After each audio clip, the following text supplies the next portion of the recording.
we do here in the United States today. So instead, let's help your body regain its health naturally. Begin your adventure in health with us today by calling our HealthQuest radio hotline and reserve your very own new patient strategy consultation with me. Call 800-794-1855. That's 800-794-1855. Oh, and listen to HealthQuest Radio with me, Dr. David Kolbaba, every Saturday morning at 11. Did you know a will alone does not keep your family out of court when you die? The court still has to approve your will, but get a living trust, and your estate can be settled clearly without issue. Talk to the attorneys at Naumann & Associates. They prepare wills and trusts for a flat fee, no surprises, no hourly rate. With decades of experience, they know the law and offer a free consultation. Contact Naumann & Associates in Elk Grove Village, nalawgroup.com. Call 847-593-8777. Get your tickets for Freedom Summit Chicago 2025, happening on Saturday, November 8th at Westin Chicago Northwest in Itasca. This year, featuring Dr. Ben Carson, Scott Jennings, Mike Gallagher, along with Dan Proft, Sean Thompson, John Anthony, and many more. This event will sell out fast, so get your tickets today at freedomsummitchicago.com. That's freedomsummitchicago.com. Sponsored in part by Lutheran Life Communities, Virago, and by Senior Helpers of Naperville. It's October 21st, and this is your Fox Daily Snapshot. Today is Apple Day. First celebrated in 1990, it's a day to enjoy Macintosh, Granny Smith, Golden Delicious, Fuji, and many more varieties of the delicious fruit. And as one of our employees always says, the Cadillac of apples, the Honey Crisp. Pop icon Madonna releasing her 128-page coffee table book titled Sex in 1992. Thousands protest the war in Vietnam in 1967. Nearly 100,000 people standing up against the conflict and more than 50,000 marching to the Pentagon asking for the government to end the conflict. The New York Yankees sweep the San Diego Padres to win the first of their 3 straight World Series titles in 1998. Born on this day, actress Carrie Fisher, best known for playing Princess Leia in the Star Wars movie franchise. Help me, Obi-Wan Kenobi. You're my only hope. I'm CJ Papa, and that's your Fox Daily Snapshot. Your local State Farm agent, Anthony DeGrotto, combines good neighbor service with surprisingly great rates. You can combine your home, auto, and life insurance to not only save you money, but give you the peace of mind you've been looking for. Anthony DeGrotto is your go-to agent in Chicagoland. He and his team will work for you to provide the best service you expect at the price you want. Combine your home, auto, and life insurance today. Anthony DeGrotto will help you mix and match things perfectly. His State Farm office is a top pick 2024 Daily Herald Reader's Choice Award winner. He's a proud supporter of Tunnel to Towers and like-minded as you. His State Farm agency is currently looking to add members at their Roselle office. Call Anthony at 847-895-1500 today or visit DeGrottoSF.com. That's DeGrottoSF.com. Like a good neighbor, State Farm is there. Individual premiums will vary by customer. All applicants subject to State Farm underwriting requirements. Chicago businesses. Your phone, internet, and IT should work well 24/7. But when it doesn't, who are you calling? An overseas help desk? If you want clear, reliable local experts, consider Access One.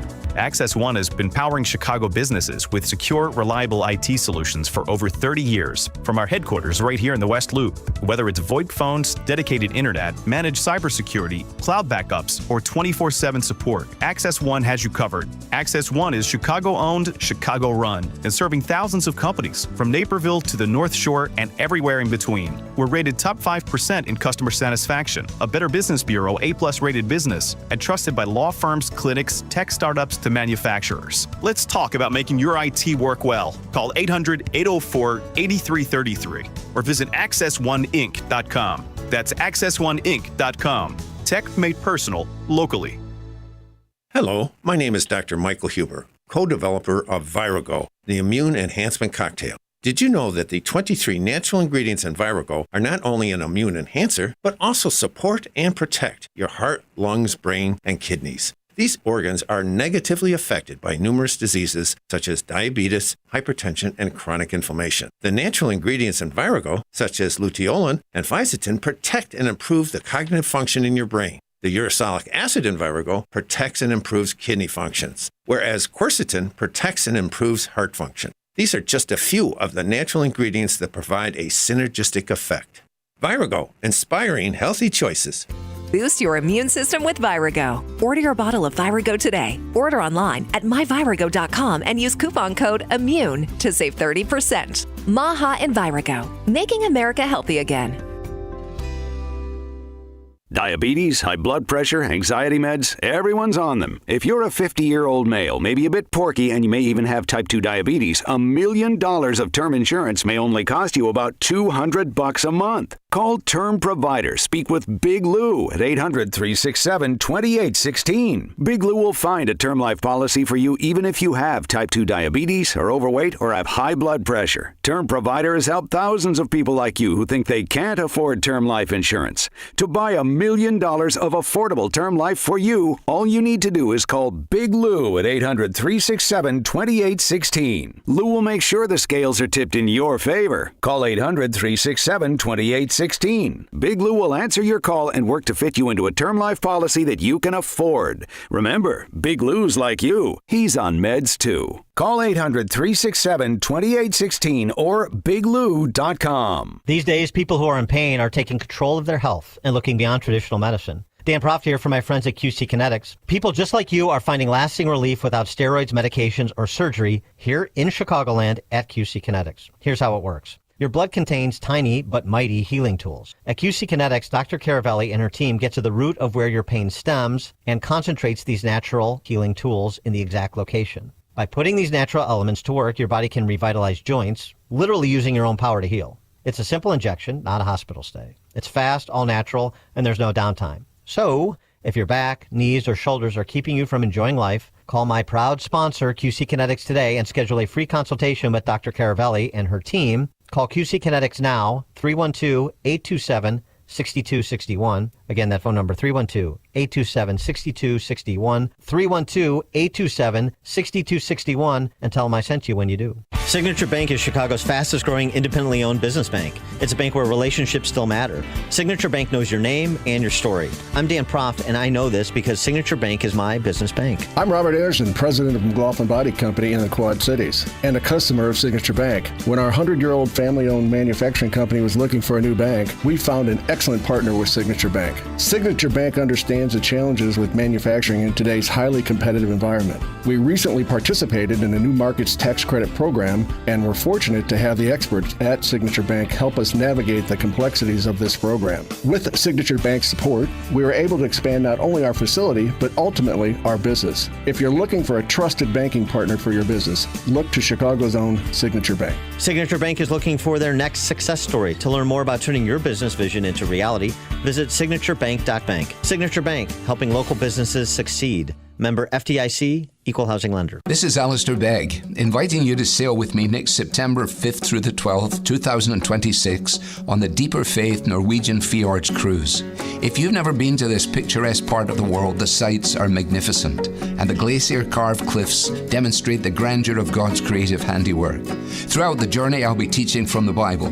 Together we'll learn from the Scriptures, enjoy a week of fellowship and worship, and stop at several ports, where we'll stroll through quaint Nordic villages.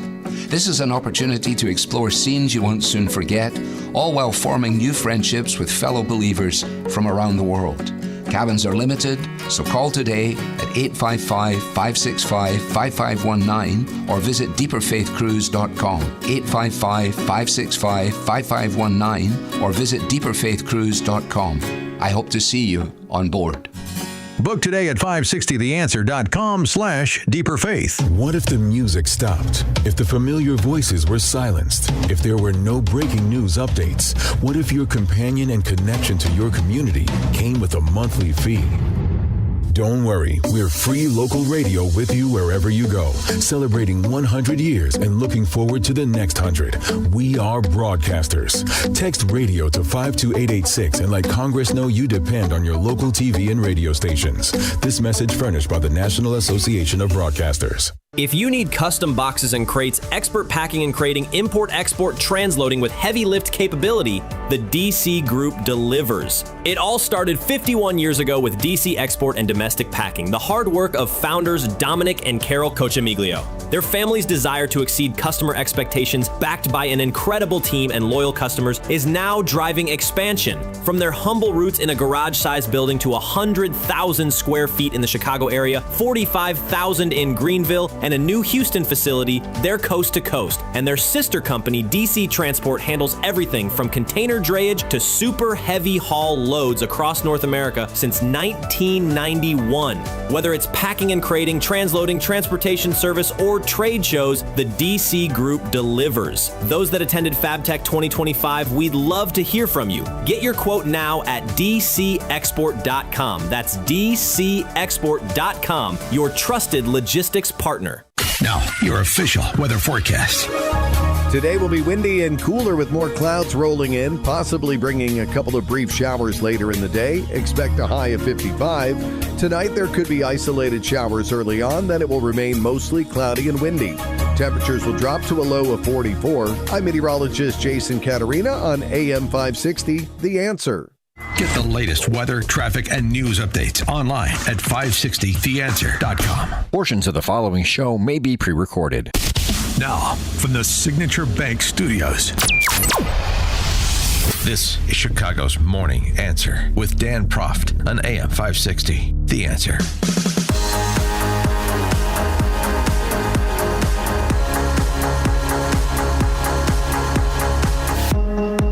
Top of the morning, Dan Proft here. I mentioned this in passing last week, but didn't really get into it. And I think we should, because it's a cautionary tale. Maybe it's not the first domino to fall, as Austin Berg from Illinois Policy Institute writes. You better hope not. You better hope not, Chicagoland. I'm talking about the city of Harvey throwing up its hands last week and saying, can't pay our bills. State, please take over our finances. Not that they're going to do any better, but maybe they can find some money to help us pay our bills because we give up. Can't do it.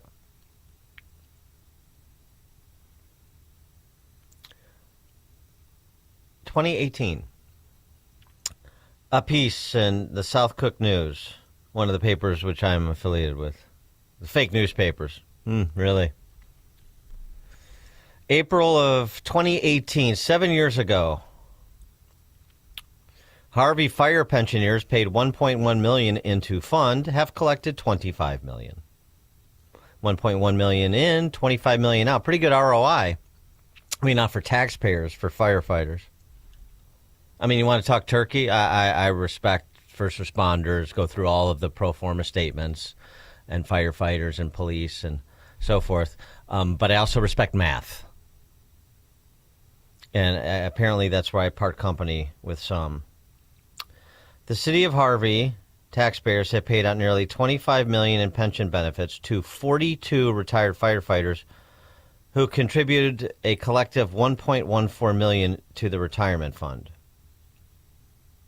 That's according to the Harvey Fire Pension Fund records at the time, 7 years ago.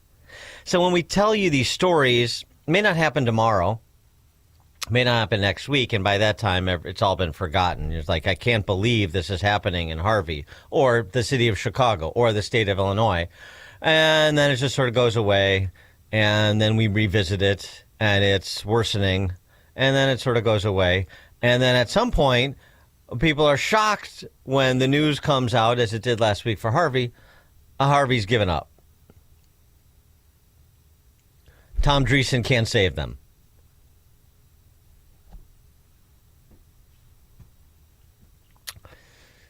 Of the 42 Harvey Fire retirees, 24 contributed zero to their pension fund. Those retirees have received $17.4 million in benefits over their retirements. That's really good if you're one of the 17 or one of the 24. The 18 who did contribute saved an average of $63,549 and have received an average of $408,000 in benefits. The city laid off half of its fire department after its pension funds intercepted state subsidies and diverted them to police and retirees. Now prioritize over services to current taxpayers. Yeah, that's what happens when the rubber meets the road.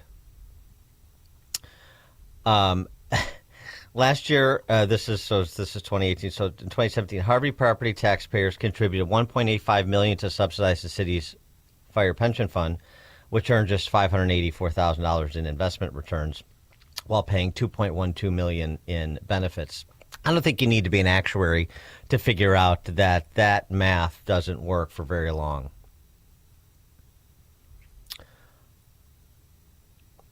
The 42 current fire department retirees profiled in this piece receiving those benefits I mentioned, most of whom started working for Harvey in the 60s and 70s when the town was growing, larger, still had an industrial base.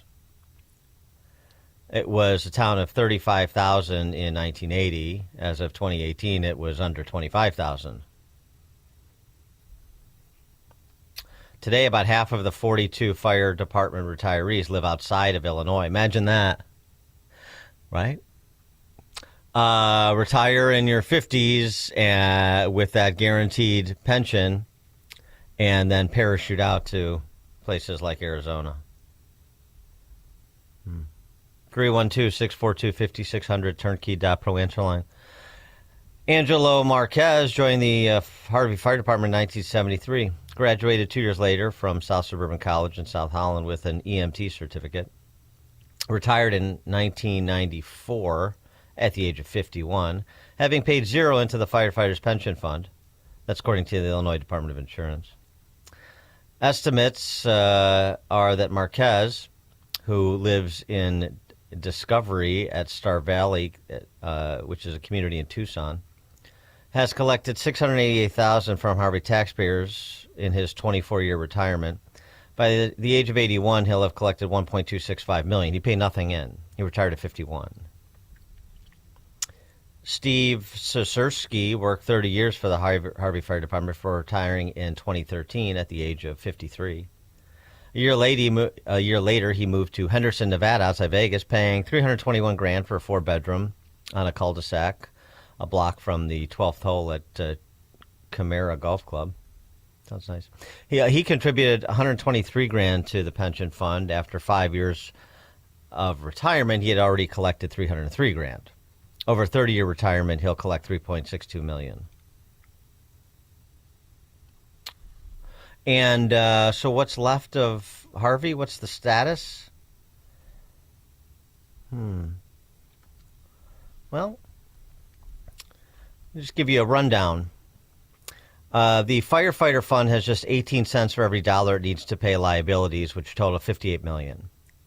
By the way, the city of Chicago is about 22 cents for every dollar it needs.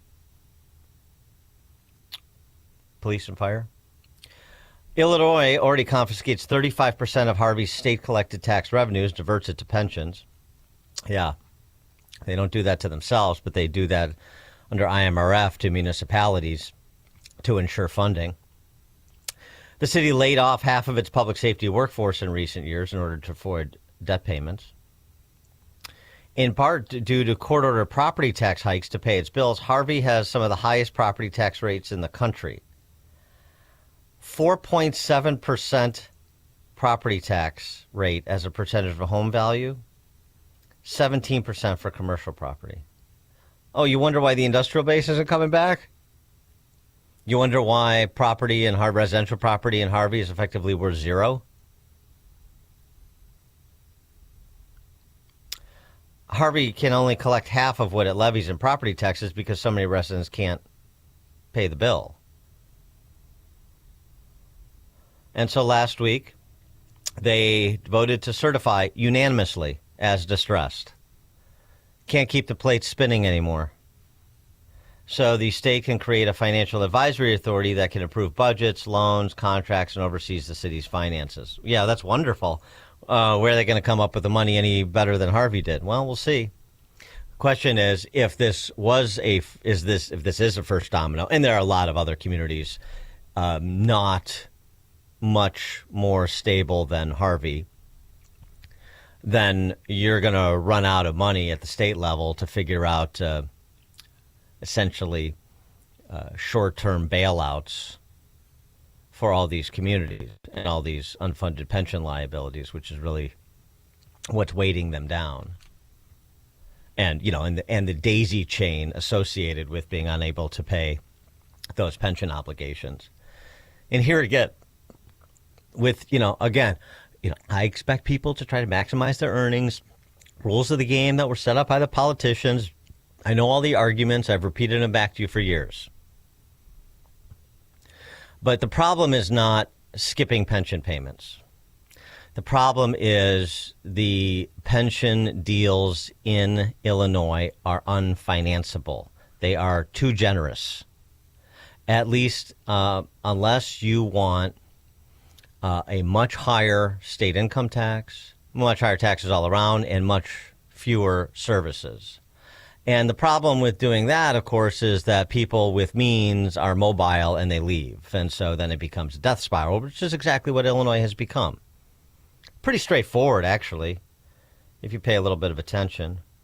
So, and by the way, this sort of state takeover, I mean, don't expect this is going to end particularly well. Like, Harvey's best days are ahead of her.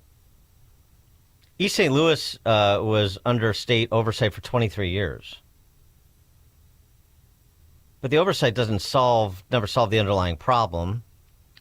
Families and businesses in East St. Louis remain stuck in financial purgatory today. The city reporting $3.3 million on hand for a firefighter pension against $78 million in liabilities. That's a funding ratio of 4%. So that state oversight of East St. Louis really did wonders for East St. Louis, didn't it?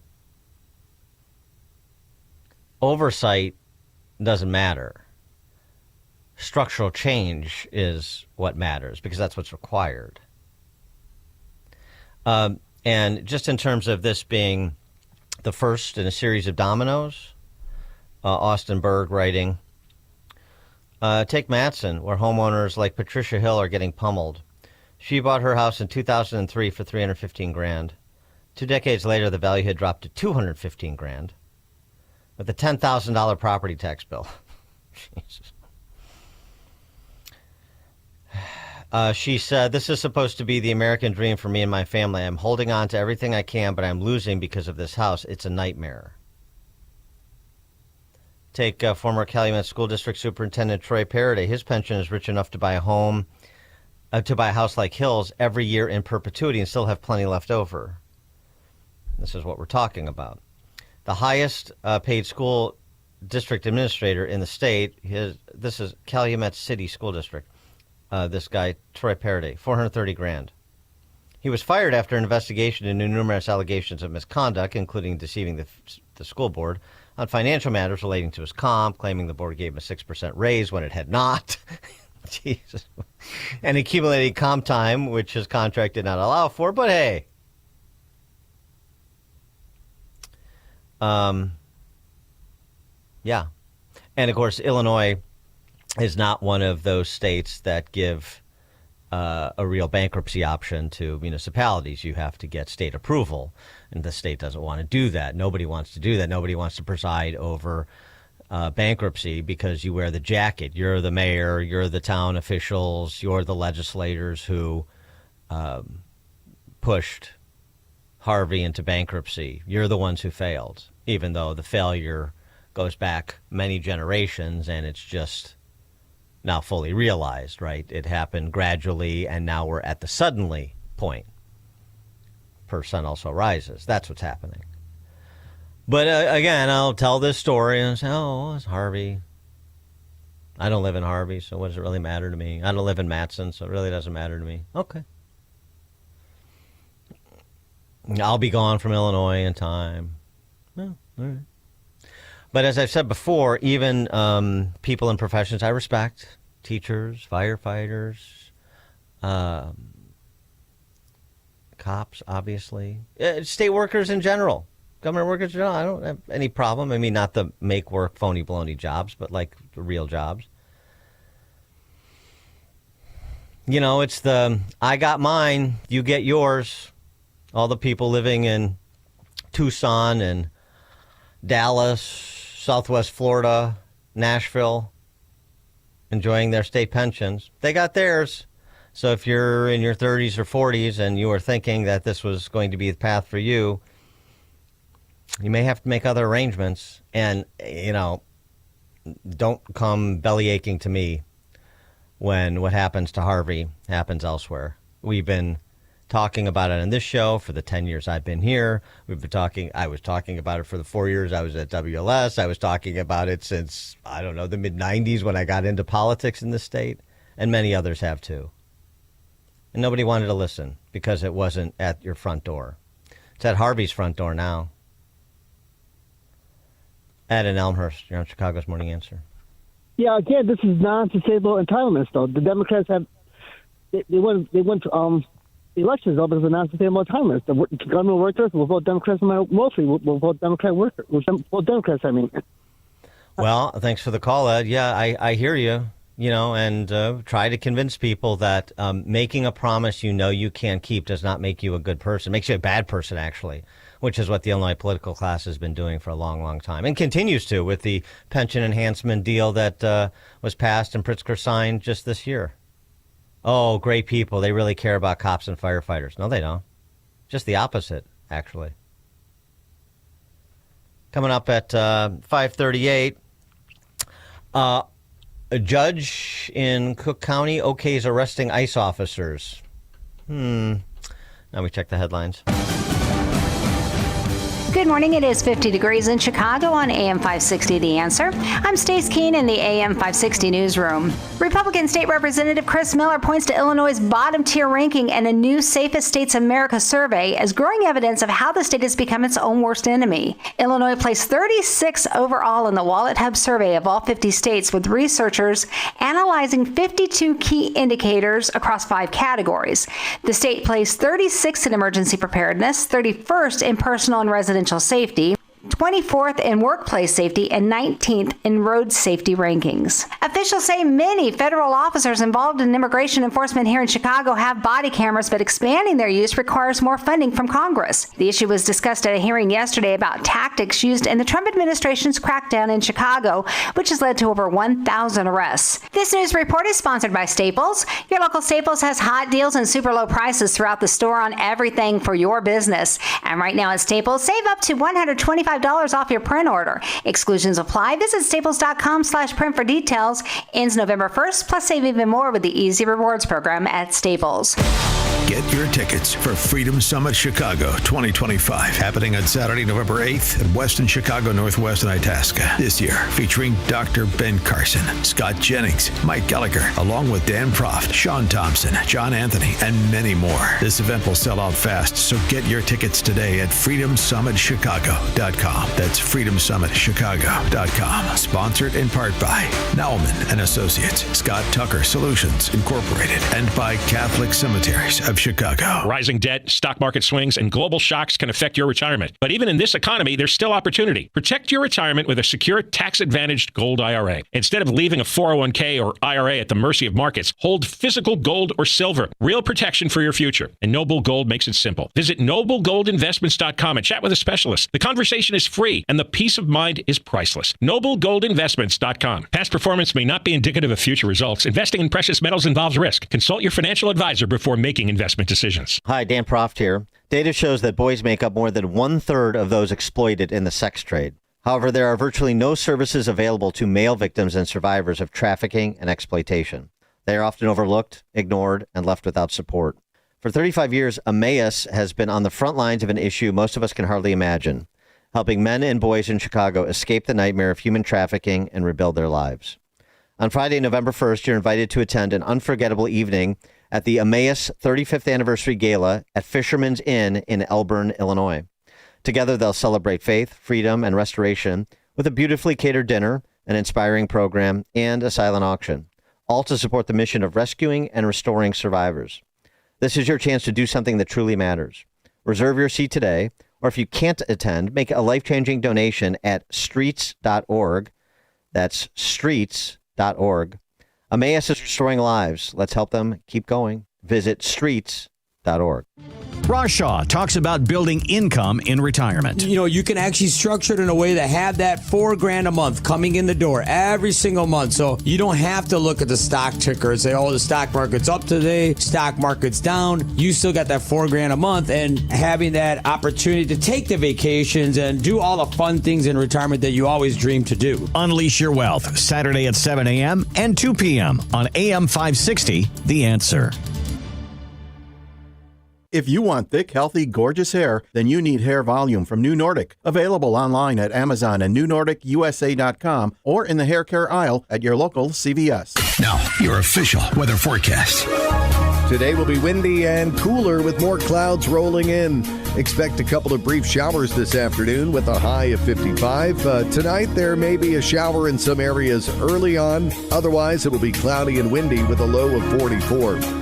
I'm meteorologist Jason Caterina on AM 560, The Answer. Get the latest weather, traffic, and news updates online at 560theanswer.com. Now, from the Signature Bank Studios. Only the biggest stories, only the biggest guests, and only the biggest opinions. This is AM 560, The Answer.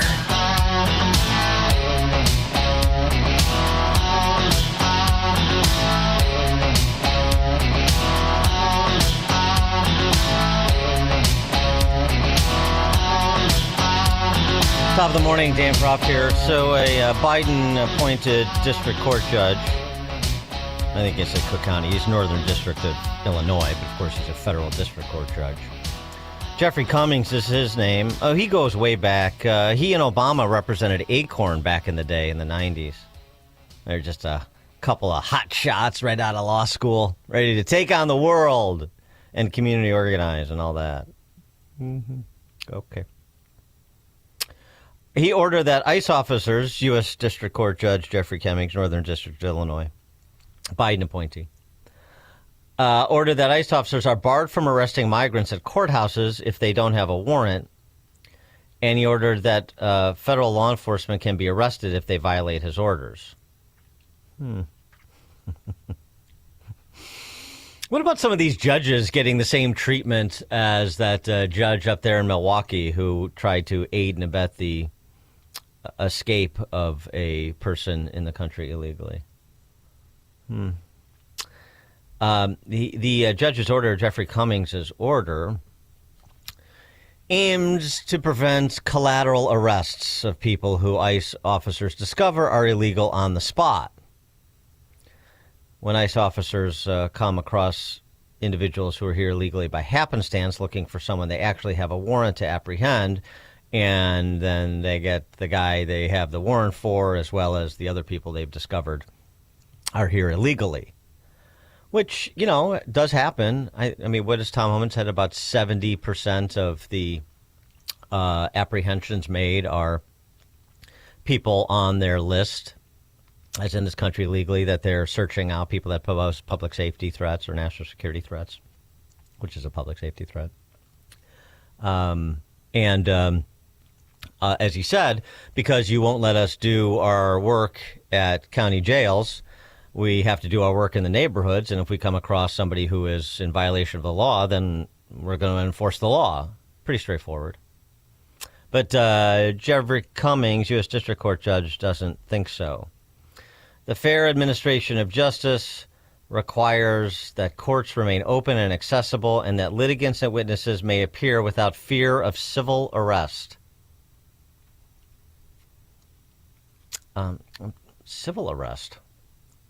It's a criminal arrest, isn't it? He also said, one thing seems clear. ICE rousted American citizens from their apartments during the middle of the night and detained them, in zip ties no less, for far longer than the brief period authorized by the operative regulation. And the Department of Homeland Security said it will comply with all lawful orders and is addressing the matter with the court. That, I assume, means appealing. As to, quote-unquote, collateral apprehensions. We aren't some medieval kingdom. There are no legal sanctuaries where you can hide and avoid the consequences for breaking the law. Nothing in the Constitution prohibits arresting a lawbreaker where you find them. Yes, that's a salient point, isn't it? If, say, a police officer comes home to find someone in his home that shouldn't be there, can that police officer arrest that person, or must he obtain a warrant? I think we all know the answer to that question. I think Judge Jeffrey Cummings does too. But what you have there is another politician in a robe. And that's the way it's going right now.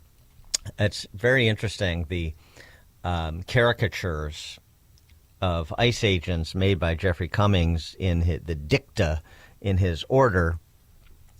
It is something that you would have heard some hack neo-Marxist apparatchik spewing at one of these No Kings rallies over the weekend.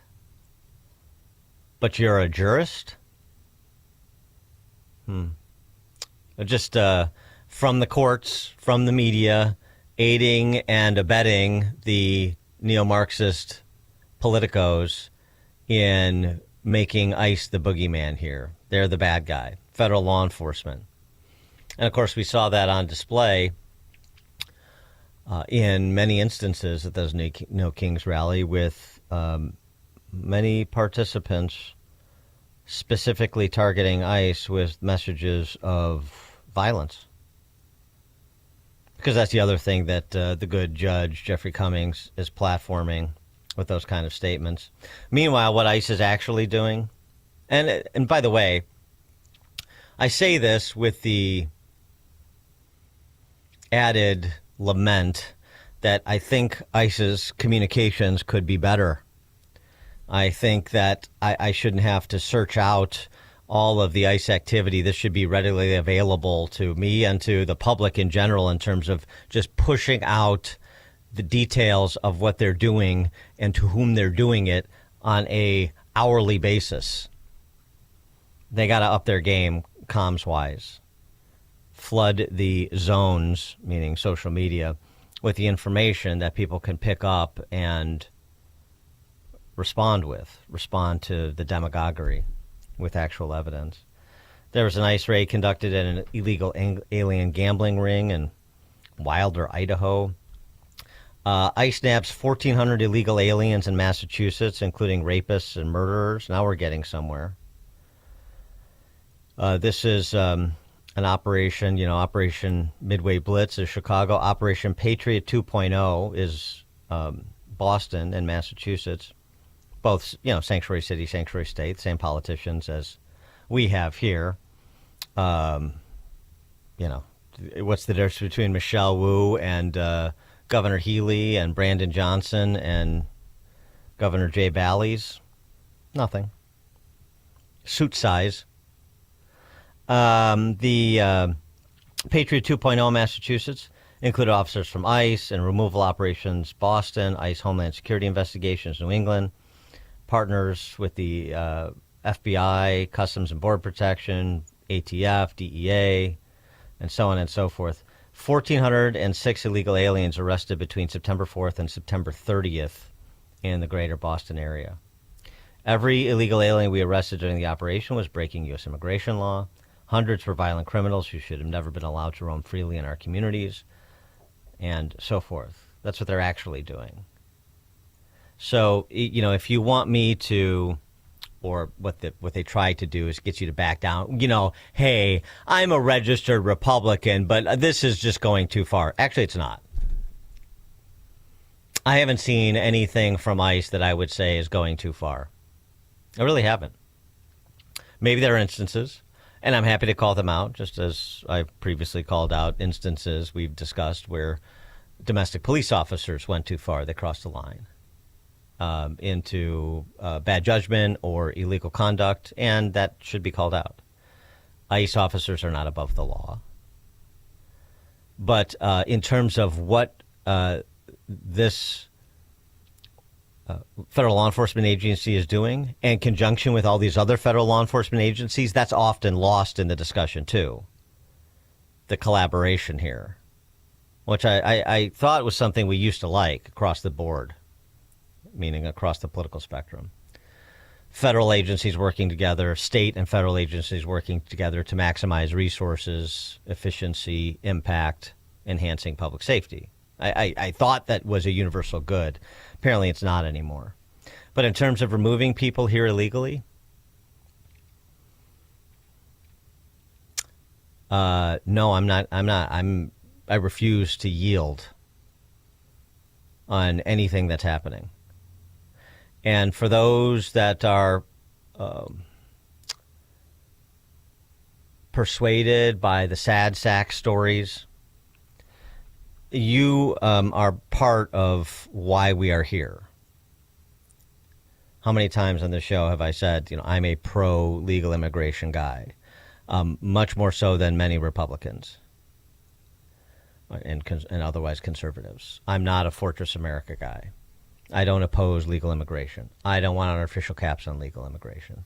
I think we should talk about things like guest worker programs for sectors where it makes sense. I don't want anybody treated inhumanely. But you, the open borders crowd, the sentimental barbarians who think the law should apply to some and not others, depending on how maudlin your story is, you have put us in this position where we can't do anything other than enforcement, because now you won't even agree to that as a baseline from which to start. And if you don't agree with enforcement of the law as a baseline to start, then we have nothing to talk about. And I'm not going to give an inch. I wouldn't give an inch on any of it. And I'm not. That's the problem. The problem the left has, and the weak-spined center-right, is that you have to establish a baseline. Their baseline is not the enforcement of the law. And if we don't agree on that, then we have nothing to talk about. Let me give an example of what I mean. And which could also be why Dan Proft is single segment. A little MOS at one of these No Kings rallies yesterday. The guerrilla reporter asked the dude about who's carrying a sign that says immigration is American. He's got that, so that's what his sign says. So he asked the dude what he thinks about law enforcement, and then he asked the chick, and it turns out they hadn't had a conversation about this. Do you support the deportation of illegal immigrants? Yeah. Yeah, I do. Okay. She's saying she doesn't. If they're illegal, then yeah. Do you not support the deportation of illegal migrants? And why not? He does and you don't. It's not illegal. Okay. If someone crossed over the border illegally, should they be deported? Yeah, it's got his tongue now. I'm not too sure about that. Hope I didn't just ruin their relationship. Yeah, right. That chick must have been listening to Don Lemon, his MOS last week in Chicago. Little man on the street he did. Don Lemon's all twisted up. Okay, crossing the border illegally is not a crime? No, it's not a criminal act. Okay. It's a misdemeanor. So why are they being sent back and saying that they're breaking the law? That's the point. Okay, as somebody that actually... We don't know if they're breaking the law because they won't tell. There's no due process. Where's the evidence? That's the whole point. And if they are breaking the law, most people will say, okay, then they need to go if they're criminals. But if they're not, why are they being rounded up and sent out? Especially when he promised to deport the criminals. And now he's not doing that. Yeah, I don't think we're going... Misdemeanor is not a crime. Yeah. So misdemeanor is not a crime? It's not a criminal act, no. If you get charged with a misdemeanor, that's not a criminal act. So why get charged at all then, if it's not a criminal act? Because we have different levels of crime. Everything is not the same. So it is crime. No, it's just we have levels. different levels of. I shouldn't say crime, but it's not. It's not a crime. You're not breaking the law. I mean, you are breaking the law, but it's not a criminal act. So it's breaking the law. No, you're not breaking the law. The misdemeanor is not breaking the law. No. If you're speeding, drinking, get pulled over, DUI. That's not a criminal. Well, no. If you're speeding, is a misdemeanor. It's a misdemeanor. Right. So still breaking the law. Okay. Well, if you want to qualify that, we're doing semantics. Because But what I'm you saying, pulled over. but what I'm trying to tell you is everything is not. This is the level of intellect you're dealing with. I mean, by the way, there are misdemeanor offenses that carry jail time. So I don't know if that comes as news to Don Lemon. Lamone. Joe in Naperville, you're on Chicago's Morning Answer.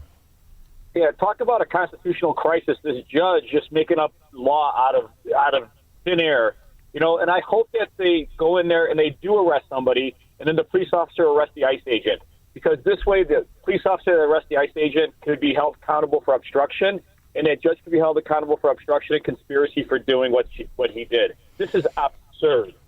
Thanks for the call, Joe. And speaking of absurdities, I mean, this is the divide here. This is why you can't have a sensible conversation. We don't believe in the same things. If civilization is people who love the same things, then I have to question whether or not we are in a battle for civilization, or whatever we used to call Western civilization. It doesn't seem like we have it right now, because we don't love the same things. California is set to become the first state offering phone bill discounts to undocumented immigrants. Oh, that's nice. Governor Patrick Bateman out there on the left coast signed a bill to provide telecom welfare to illegal aliens. And, of course, he prohibits California from cooperating with federal immigration authorities, sanctuary state. So not only do we have an entire cadre of politicos who don't believe there should be a distinction between citizens and non-citizens. Just again, remember the 2020 debate. Do you support providing health insurance, essentially the government covering the health care of people in this country illegally? Raise your hand. Every candidate on stage, including the big guy, raised their hands. I mean, they say this all the time. I don't know why there is this surprise, or certainly I don't know why we would indulge anyone who says, oh, no, but we do support removing people in this country who pose a public safety threat or who have been convicted of crimes. No, you don't. You don't. You give them inducements to come, a criminal or just lawbreaker coming here illegally, because we've had repeat violent offenders repeatedly come to the country because you weren't serious about securing the border. And then you run interference for them against law enforcement at every turn, including in courts of law. So they want to eliminate the distinction between citizen and non-citizen. They want to induce people to come here with all sorts of benefits that they probably don't enjoy in their country of origin, not to mention opportunities.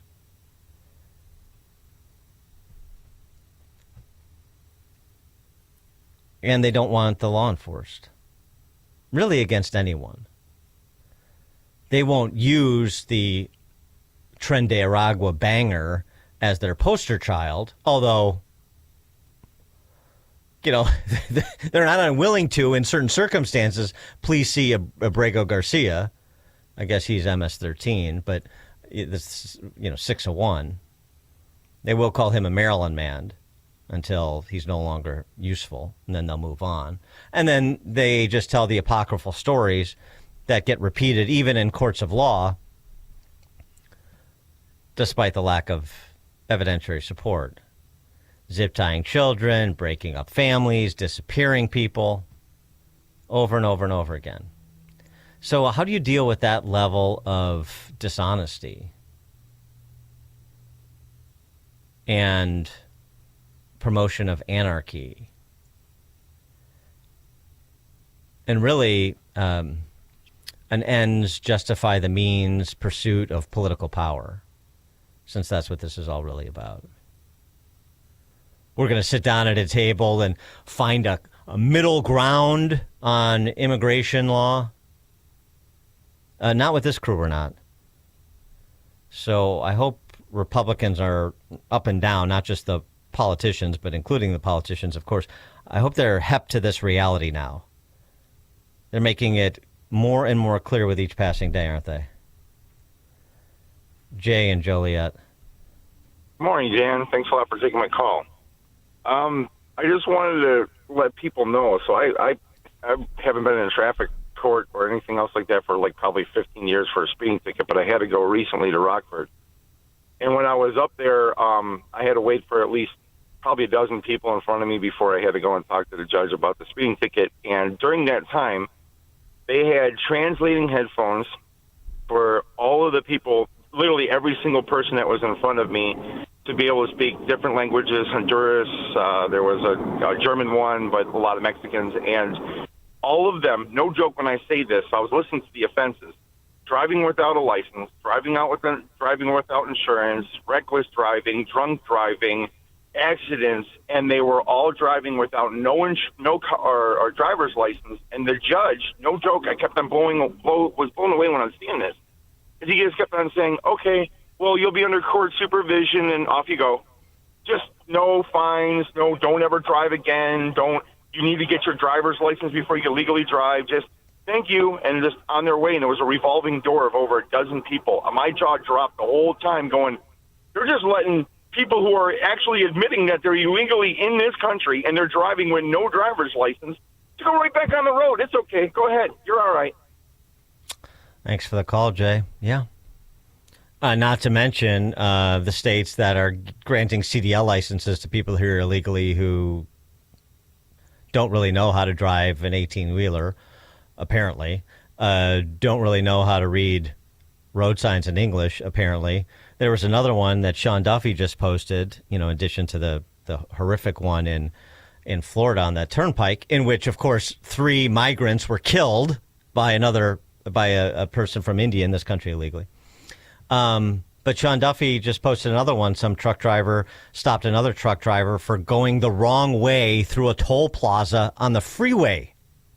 And the conversation with the guy, we'll have to get to it later, clearly indicated, 1, English was not his native language, and 2, he was a little disoriented and confused as to how traffic patterns work on a freeway. That's not too dangerous, driving a 20,000-pound 18-wheeler.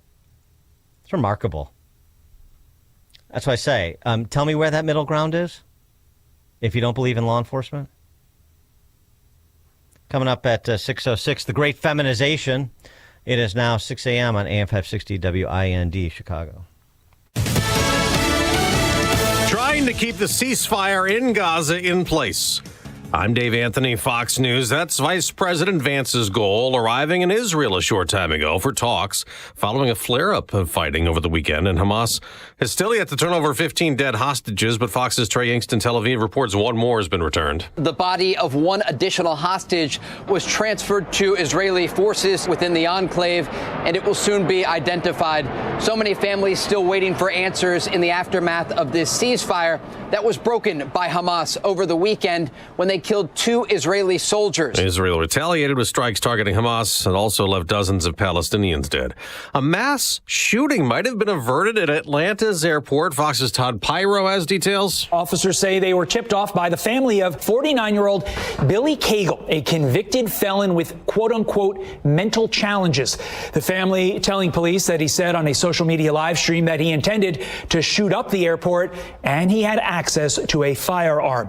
Cagle was seen arriving at the airport in a white pickup truck and was waiting inside the Delta Airlines terminal for about 20 minutes. That's when he was arrested. A loaded semi-automatic rifle said to be found in his truck. For a 21st day, the government shut down with no end to the stalemate over funding, so most federal employees aren't working. Those deemed essential are, but without checks. President Trump is expected to thank Republicans today for staying united in the shutdown fight. They've been trying to squeeze Democrats.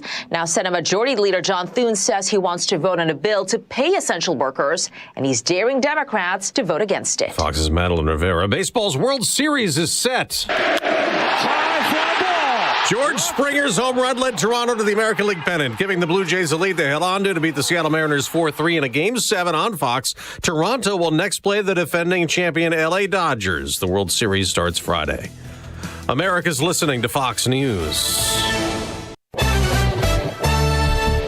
Good morning. It's 49 degrees in Chicago on AM 560 The Answer. I'm Stace Keen in the AM 560 newsroom. The city of Chicago has filed a federal lawsuit challenging in what they are calling new and unlawful conditions imposed by the Trump administration on grant awards from the U.S. Department of Homeland Security.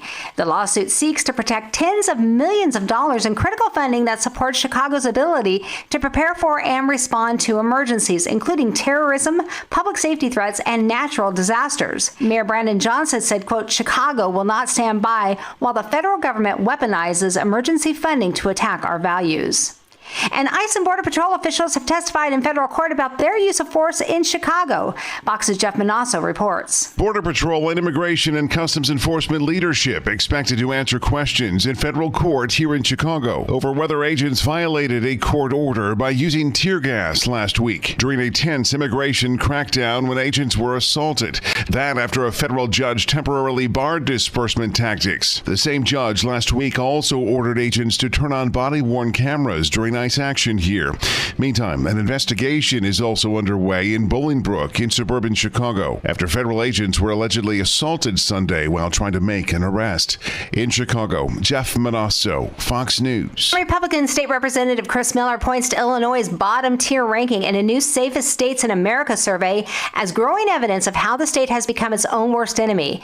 Illinois placed 36th overall in the Wallet Hub survey of all 50 states, with researchers analyzing 52 key indicators across 5 categories. State placed 36th in emergency preparedness, 31st in personal and residential safety, 24th in workplace safety, and 19th in road safety. News is a service of Fox Valley Coins. This is a great time to bring in your scrap gold jewelry and sterling flatware.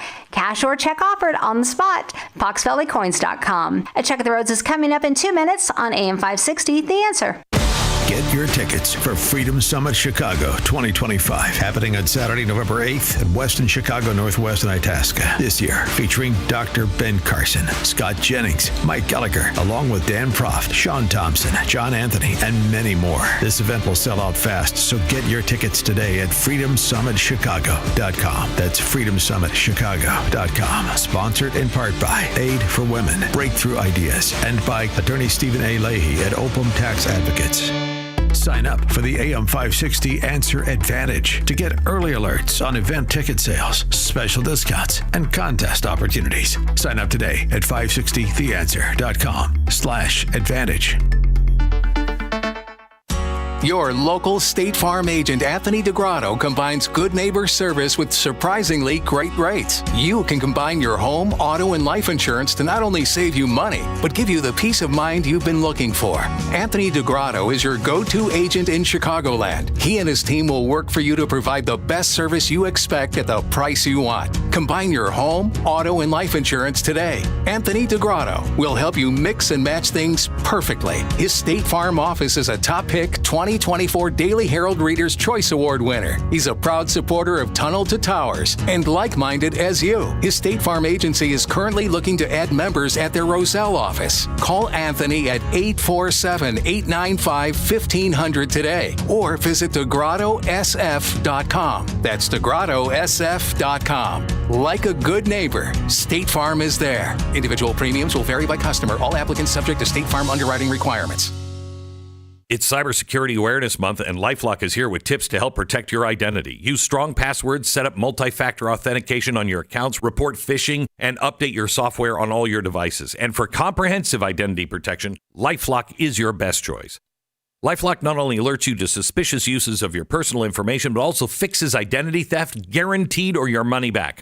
So stay smart, stay safe, and stay protected with a 30-day free trial at LifeLock.com. Use the promo code BECK. Terms do apply. Guys, fall is here, and so are the all-new styles from Untuck It. We make the world's best untucked shirts, and this season's new arrivals are some of our best yet. From soft-brushed flannels to easy wrinkle-free cotton, every shirt is designed to keep you sharp and comfortable, whether you're layering up for work, weekends, or nights out. Special discounts for first-time customers, So shop now. Get the new arrivals today at untuckit.com and more than 80 stores. Untuckit. Shirts designed to be worn untucked. For months, you've been hearing ads about Virago Immune Support. I have to tell you, this stuff is for real. I had an occasion to not be feeling well on a remote broadcast. I took it, and it is the real deal. And the stronger your immune system, the stronger your body defends against diseases, viruses, and everything else. That's why Dr. Huber created Virago, a liquid immune booster supplement. You take it daily. It's a blend of 23 nutraceuticals working in synergy to maximize effects and boost your immune system. It's the nutraceutical cocktail for an immune system, antiviral, anti-inflammatory, antioxidant. Virago even protects your heart, your kidneys, your liver, all in a unique liquid supplement for better absorption. Do yourself and your spouse a favor. Order a bottle of Virago today online at myvirago.com. That's myvirago.com. Use coupon code IMMUNE to save 30%. Maha and Virago, making America healthy again. Hello, this is Alistair Begg. In September of 2026, I'll be teaching the Bible as we cruise through the Norwegian fjords. I'd love for you to join me. Call 855-565-5519 or visit deeperfaithcruise.com. Taking a look at the roads from the Team Hochberg Traffic Center, I'm Sue Aller. We are stop and go on 57 inbound between 111th Street and 107th Street, all because of a collision. It's off on the right shoulder, but it is slowing everyone down. Now you're in great shape in both directions on the Eden from Lake Cook to Montrose. Inbound is 15 minutes, outbound is 13. The Kennedy looks good inbound from O'Hare to the Byrne Interchange, 17 minutes, outbound is 21. We do have some slow traffic on the Tri-State northbound as you exit for the outbound Eisenhower. Once you're on the Eisenhower, inbound from Wolf to the O Post Office is 14 minutes. Same thing on the outbound side, looking pretty good. The inbound Stevenson from Tri-State to Lakeshore is 20, outbound is 16, and the Dan Ryan is in great shape from 95th to the Byrne Interchange, 14 minutes, outbound is 11. Traffic is a service of Turnkey. Chicago's Morning Answer continues next, but now a check of your forecast from the National Weather Service. Today will be windy and cooler with more clouds rolling in, possibly bringing a couple of brief showers later in the day. Expect a high of 55. Tonight there could be isolated showers early on, then it will remain mostly cloudy and windy. Temperatures will drop to a low of 44. I'm meteorologist Jason Caterina on AM 560, The Answer. Get the latest weather, traffic, and news updates online at 560theanswer.com. This hourly segment is brought to you by Forever Remodeling. Stress-free and high-quality remodeling. View their stunning transformations online at the number 4everremodeling.com. Now, from the Signature Bank Studios, this is Chicago's Morning Answer with Dan Proft on AM 560. The Answer.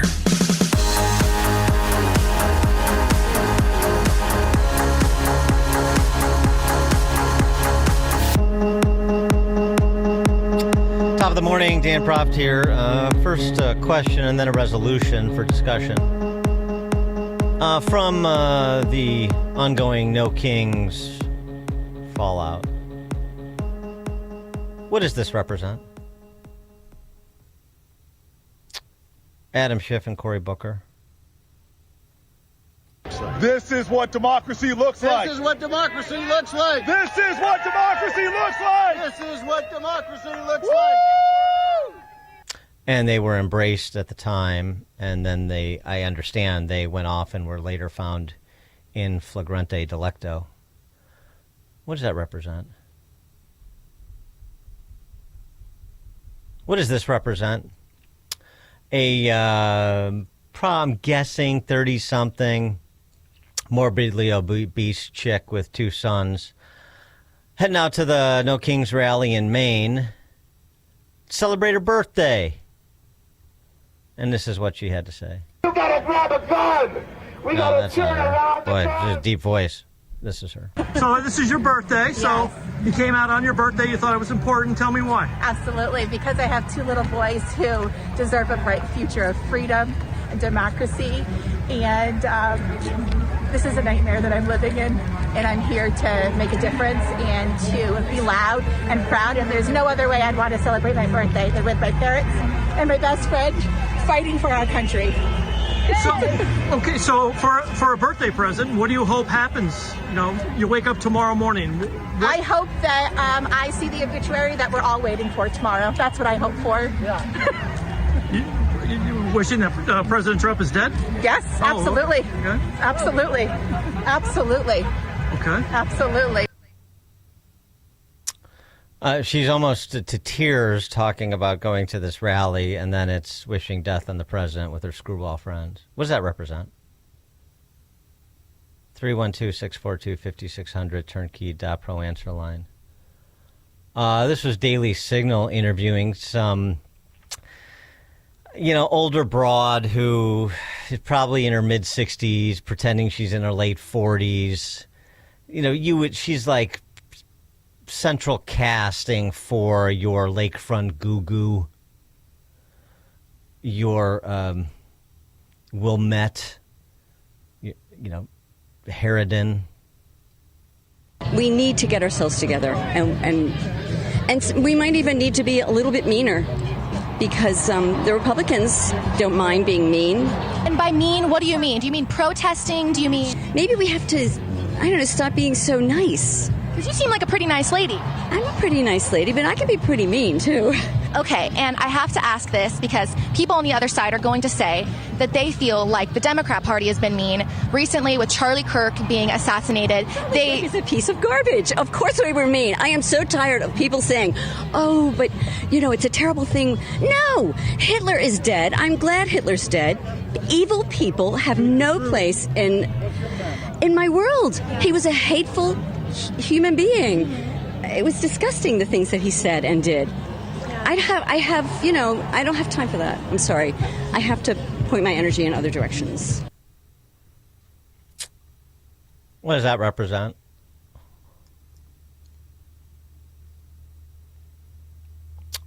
Seattle No Kings rally. Some sort of Pearl Jam refugee was walking around with a sign that said, "Would you like to kill Nazis with me?" Who are you going to kill? Nazis.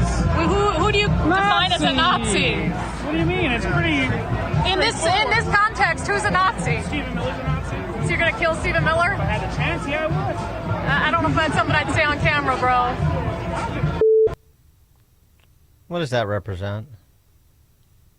312-642-5600, turnkey.pro answer line. Chris, South Loop. Dr. Dan Proft. What's up? Rot. R-O-T, the rotting of the American mind. What we're hearing gives babbling nincompoopery a bad name. These guys are evil themselves, I think, because they have gone so far off the rails, first through our education system, and then through their sort of, I think, subsistence in a ecosystem of mistruth, misstatement, untruth, etc. Yeah. This is, and the violence vector is something that's been, modulating up for the last couple of decades, and we've got a real sickness abroad in the land, my friend, and it's going to take decades to cure. Thanks for the call, Chris. Corey, Woodlawn. Hey, thanks for taking the call, Dan. I think it represents the sickness in our country. I think it also represents how these individuals are willing to destroy the rule of law in this country, and it's getting everywhere. One of my friends had their car hit the other day, and the guy driving the truck had no license. He had no insurance, and the police officer in Maywood let him go to get back on the road. This is getting out of control. Our insurance rates are going to go up. They're not protecting our properties. I mean, I think the city of Chicago is going to be in a real bad rut in a very short piece of time. Thanks for the call, Corey. What does it all represent? I think I agree. Rot, undermining of the rule of law, clearly. Sickness, sure. Let me offer this resolution for consideration. It represents the great feminization of America and the West, but let's just talk about America, since that's what we care about. It represents the great feminization. A piece by Helen Andrews, always good, over at compactmag.com. She references an article about Larry Summers in Harvard back in 2019, way back in 2019, that changed how she looked at the world. The author, writing under pseudonym Jay Stone, argued, and subsequently Jay Stone turned this into a book that's worth checking out, argued that the day Larry Summers resigned as president of Harvard University marked a turning point in our culture. I mean, I remember that. It's interesting. I wouldn't have necessarily picked that as a central turning point, but hear out the argument and to see if you agree with the resolution that what you just heard represents the great feminization. There's a sub-resolution I want to get to as well. Helen Andrews, the entire woke era could be extrapolated from the moment that Larry Summers resigned as president of Harvard. The facts... some of you will remember. So Summers is speaking, and remember, Summers was like Obama's Treasury Secretary. I mean, this is a man of the left. He's speaking at a conference that's supposed to be off the record. In it, he said that female underrepresentation in hard sciences was partly due to different availability of aptitude at the highest end, as well as taste differences between men and women, and it's not attributable to socialization. Some female professors in attendance were offended, sent his remarks to a reporter in contravention of the off-the-record rule. But what are rules when you have moral rectitude? Yeah. The scandal led to a no-confidence vote, scandal, quotation marks, led to a no-confidence vote by the Harvard faculty, and Summers resigned. The essay by Jay Stone, The Great Feminization, argued that it wasn't just that the women had canceled the president of Harvard, it was that they'd canceled him in a very feminine way. They made emotional appeals rather than logical arguments. For example, Nancy Hopkins, who's a biologist at MIT, when Summers, started talking about innate differences in aptitude between men and women, I just couldn't breathe because that kind of bias makes me physically ill. Oh, Nancy, get a hold of yourself. Summers made clarifying statements and offered public apologies. And that had no effect. The mob had spoken. The feminine mob. Back to Helen Andrews. The cancellation was feminine because all cancellations are feminine. Cancel culture is simply what women do whenever there are enough of them in a given organization or field. This is the great feminization thesis. Everything you think of as wokeness is simply an epiphenomenon of demographic feminization. Ooh, boy. Can you feel the charge stepping on that third rail? This is fun. The explanatory power of this simple thesis was incredible, writes Andrews. It really did unlock the secrets of the era we're living in. Wokeness is not a new ideology, an outgrowth of Marxism, or a result of post-Obama disillusionment. It is simply feminine patterns of behavior applied to institutions where women were few in number until recently. Now, I'm saying this is a thesis. I'm not 100% on that paragraph right there, but let me just continue to color out her argument, or the argument she's representing that was made in The Great Feminization, and she's representing it accurately. So important, pick that up now, that wokeness is simply feminine patterns of behavior applied to institutions where women were few in number until they weren't. And now comes cancellations and all the things that you associate with wokeness. Really, it's better understood as the distaff side reaching critical mass in a particular institution. How do you like that? 312-642-5600, turnkey.pro answer line. Back to Andrews. She talks about, women who were firsts, The first woman to attend law school, 1869. The first woman to argue a case before the Supreme Court, 1880. The first female Supreme Court justice, of course, Sandra Day in 81. But she writes, a much more important tipping point is when law schools became majority female, which occurred in 2016. Or when law firm associates became majority female, which occurred in 2023. When Sandra Day O'Connor was appointed to the High Court, only 5% of judges were female. Today, women are 33% of the judges in America. They were 63% of the judges appointed by Joe Biden. The same trajectory can be seen in many professions.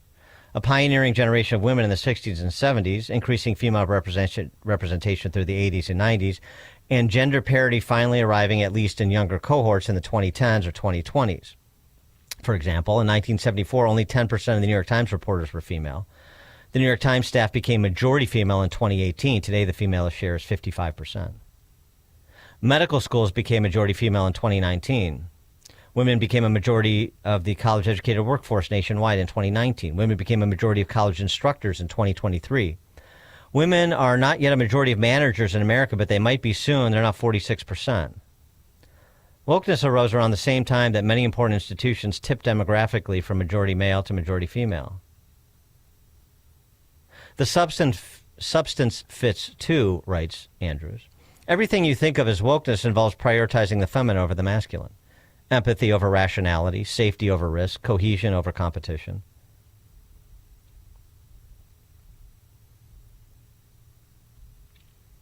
For example, one survey found 71% of men said protecting free speech was more important than preserving a cohesive society. 59% of women said the opposite. There you go. A supermajority of women said that cohesive society is more important than protecting free speech. Well, isn't that what you saw play out and see playing out on college campuses and K-12 school systems and corporate America?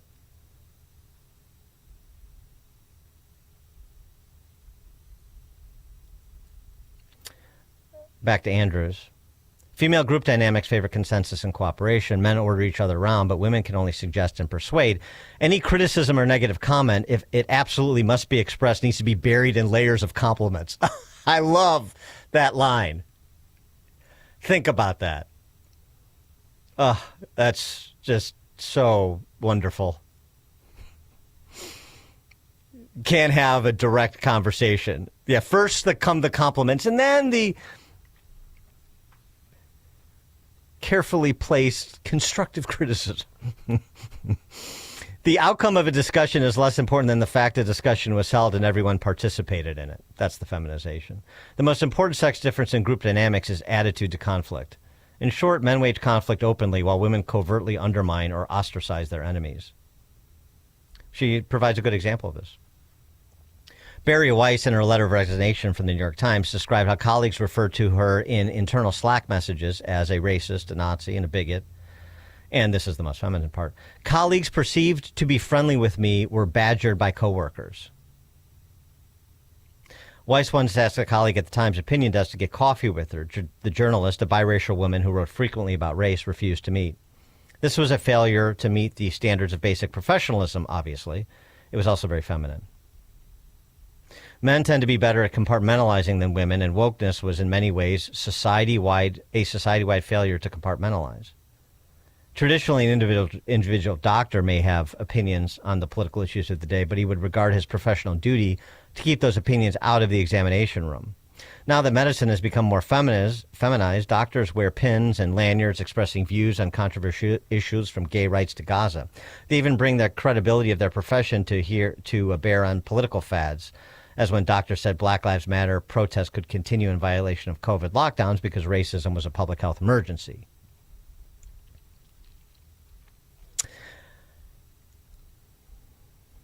And that sub-resolution to what you see at the No Kings rallies, what you see these institutions that are particularly censorious, is the great feminization manifest. The sub-resolution is this. Here's a statement. The rule of law will not survive the legal profession becoming majority female. Discuss amongst yourselves. That's Helen Andrews. The field that frightens me the most is the law. All of us depend on a functioning legal system. And to be blunt, the rule of law will not survive the legal profession becoming majority female. The rule of law is not just about writing rules down. It means following them even when they yield an outcome that tugs at your heartstrings or runs contrary to your gut sense of which party is more sympathetic. Isn't that what we were just discussing and what we've been discussing about the enforcement of immigration law in this country?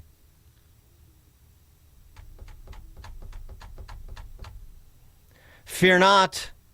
Weigh in on this. 312-642-5600, turnkey.pro answer line. Susan, Cedar Lake.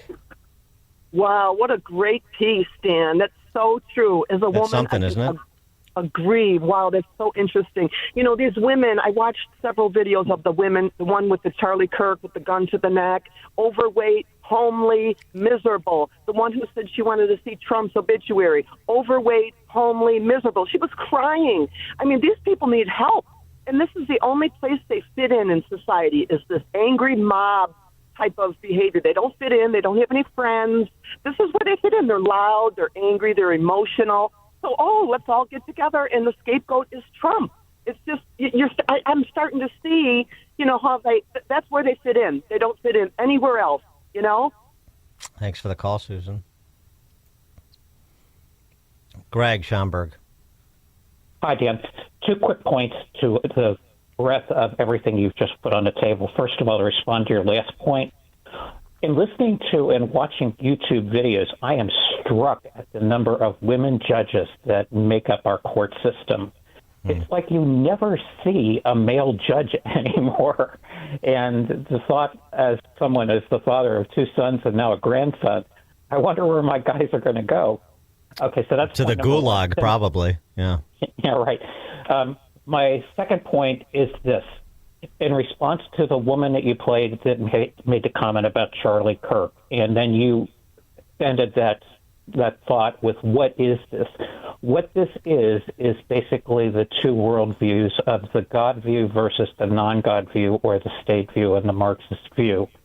And I think in response to this, it needs to really be put on the map that it's Obama who put that in our society, which is contrary to the American way, and it needs to be actively refuted. Thanks for the call, Greg. Mike, Southside. Yeah, good morning, Dan. So Dr. Jordan Peterson has talked about this rather extensively, the differences between men and women and how they express their own violence. And while men's violence is outright violence when they're angry, women's has always been reputation destruction. And that wokeness and that reputation destruction, it's kind of more accepted in society because nobody's getting hurt.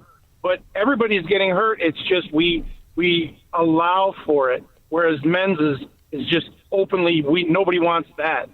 And I think that's the feminization issue, is the wokeness and feminization is expressing itself in this destroying people, their reputation, who they are, their beliefs, all of that.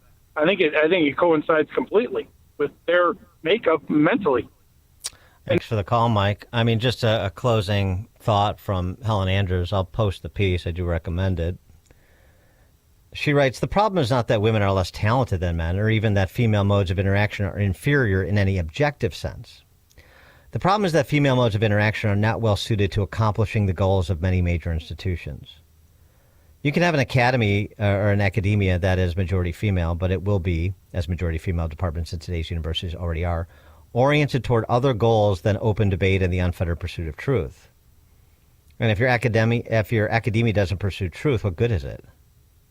If your journalists aren't prickly individualists who don't mind alienating people, what good are they?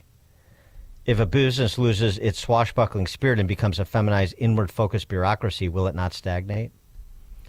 If the great feminization poses a threat to civilization, the question becomes whether there's anything we can do about it. The answer depends on why you think it occurred in the first place.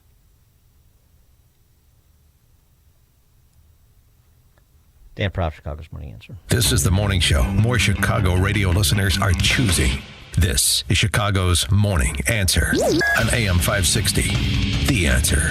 If you have an IRA or 401k, this is a message you really need to hear. In just the last 2 years, the price of 1 troy ounce of silver has more than doubled, up over 100%, and silver is now poised for major gains in the months ahead. Call Advantage Gold at 800-741-GOLD to learn how to convert a portion of your retirement assets into physical silver and position yourself for the next wave of growth in precious metals. It's not too late to leverage the power of silver to help secure your financial future. With the devaluation of the U.S. dollar and volatility in the stock market, silver continues to be a safe haven asset that investors trust. When you call 800-741-GOLD, you'll get your free precious metals rollover guide, plus a copy of former IMF Chairman Ken Rogoff's book, Our Dollar, Your Problem. The time is now to consider adding silver into the mix to protect your retirement. Call Advantage Gold at 800-741-4653. Consult your financial advisor before investing. Call 800-741-GOLD. AM 560. The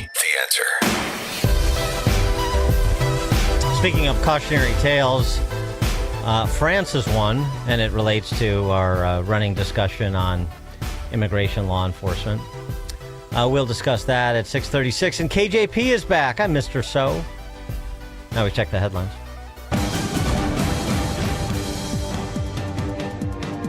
Good morning. It's 48 degrees in Chicago on AM 560 The Answer. I'm Stace Keene in the AM 560 newsroom. Illinois Governor J.B. Pritzker says his administration is trying to find a way to have Illinois taxpayers pick up the tab for the federal food subsidies program if funding lapses November 1st.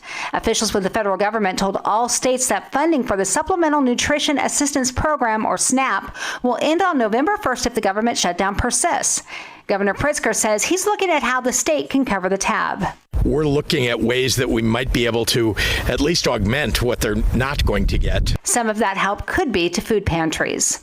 Officials say many federal officers involved in immigration enforcement here in Chicago have body cameras, but expanding their use requires more funding from Congress. The issue was discussed at a hearing yesterday about tactics used in the Trump administration's crackdown here in Chicago, which has led to over 1,000 arrests. News is a service of Air Right Heating and Cooling, offering AM 560 listeners $56 off any service, including inspections, or take advantage of limited time rebates on a new furnace. Visit Air Right Heating and Cooling today at AIR-RITE.com. Again, that's AIR-RITE.com. A check of the roads is coming up in 2 minutes on AM 560, The Answer. Get your tickets for Freedom Summit Chicago 2025, happening on Saturday, November 8th at Westin Chicago Northwest and Itasca. This year, featuring Dr. Ben Carson, Scott Jennings, Mike Gallagher, along with Dan Proft, Sean Thompson, John Anthony, and many more. This event will sell out fast, so get your tickets today at freedomsummitchicago.com. That's freedomsummitchicago.com. Sponsored in part by True Power Generator Service, Woodland Windows and Doors, and by Moms for Liberty. Get 2 mattresses for the price of 1. Whoa, what are you doing? We don't do sales at Penny Mustard. I know, Nicole. So how can we offer 2 mattresses for the price of 1? Because it's only 1 mattress. You're not making sense, Ben. Have you been painting in confined spaces again? Arvid, I'm talking about Penny Mustard's 2-sided mattresses. Oh, I see. When you have a flippable 2-sided foam or coil spring mattress, it's like having 2 mattresses for the price of 1. You'll give each side more time to breathe. And your mattress will last twice as long. You use both sides of your pillow, and you should be able to use both sides of your mattress, too. I don't use a pillow. What do you use? A cement block. Really? I find it relaxing after a long day of painting in confined spaces. 2-sided mattresses, because 2 is better than 1. Available every day at Penny Mustard Furnishings. 7 Chicagoland showrooms. PennyMustard.com. Better versions of what people want. Penny Mustard Furnishings.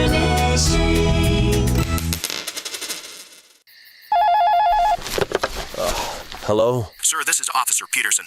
There's been a string of break-ins in the area, and your office, it was hit. Hit? What do you mean? We were robbed? Looks like the back door lock was easily pried open, and they moved through the building like they knew exactly what to take. We see wires everywhere. No computers. What? No computers? I just upgraded everything. Looks like they moved fast. We only found out because a neighboring business had their alarm go off. Do you have any security cameras? No. Nothing. Don't wait until it's too late. Goldilocks protects Chicagoland businesses with custom security solutions. From reinforced commercial doors with keyless entry to cameras and 24/7 monitoring that alerts authorities immediately. Schedule a free on-site assessment at GoldilocksInc.com. Again, that's GoldilocksInc.com. Plus, AM 560 listeners get their first 3 months of monitoring free with a new install. Call 708-889-5600. That's 708-889-5600. Goldilocks, Chicago's premier locksmith, doors, and security systems company since 1981. President Trump has made some pretty amazing claims since he's taken his seat as president. He's delivering on what he promised. On Inauguration Day, Trump's very first declaration was, "The golden age of America begins right now. From this day forward, our country will flourish."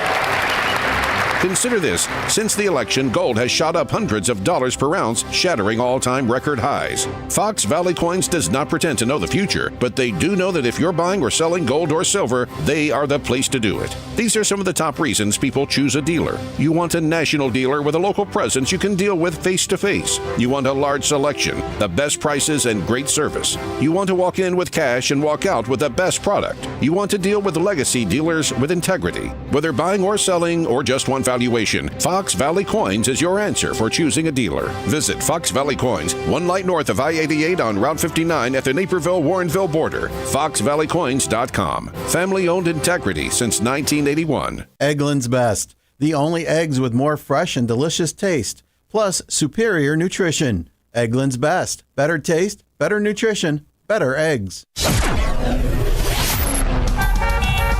Taking a look at the roads from the Team Hochberg Traffic Center, I'm Sue Aller. Still in great shape on the Eden inbound from Lake Cook to Montrose, 15 minutes. Outbound is 14 to Kennedy. From O'Hare to the Burn Interchange is 18 minutes. Outbound is 24. The Eisenhower inbound from Wolf to the Old Post Office, 19 minutes. Outbound is 15. Inbound Stevenson from Tri-State to Lakeshore is 25. Outbound is 16. Inbound on the Dan Ryan from 95th to the Burn Interchange is 17, but we've got the right lane blocked on the outbound side with a little debris spell, and that's at 87th Street. This report is sponsored by Blindster.com. Blindster.com sells custom blinds, shades, and shutters at low prices. Their blinds are handcrafted to fit your windows, and if they don't for any reason, they'll remake them for free. Your satisfaction is always guaranteed at Blindster.com. Chicago's Morning Answer continues next, but now a check of your forecast from the National Weather Service. Today will be windy and cooler with more clouds rolling in. Expect a couple of brief showers this afternoon with a high of 55. Tonight, there may be a shower in some areas early on. Otherwise, it will be cloudy and windy with a low of 44. I'm meteorologist Jason Caterina on AM 560, The Answer. Get the latest weather, traffic, and news updates online at 560theanswer.com. Now, from the Signature Bank Studios. Get your tickets for Freedom Summit Chicago 2025, featuring Dr. Ben Carson, Scott Jennings, Mike Gallagher, and many more. Get your tickets today at freedomsummitchicago.com.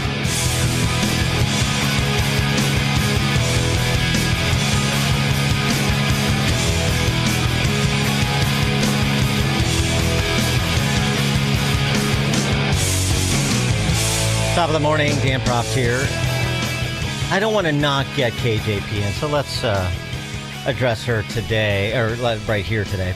KJP, you know, Karine Jean-Pierre, the White House spokeswoman under the big guy.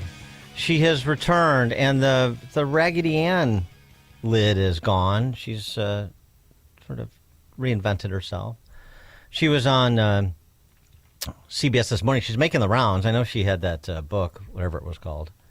But she's making the rounds again, maybe doing a little reputational rehabilitation. It's safe to come out now, she thinks. I don't know.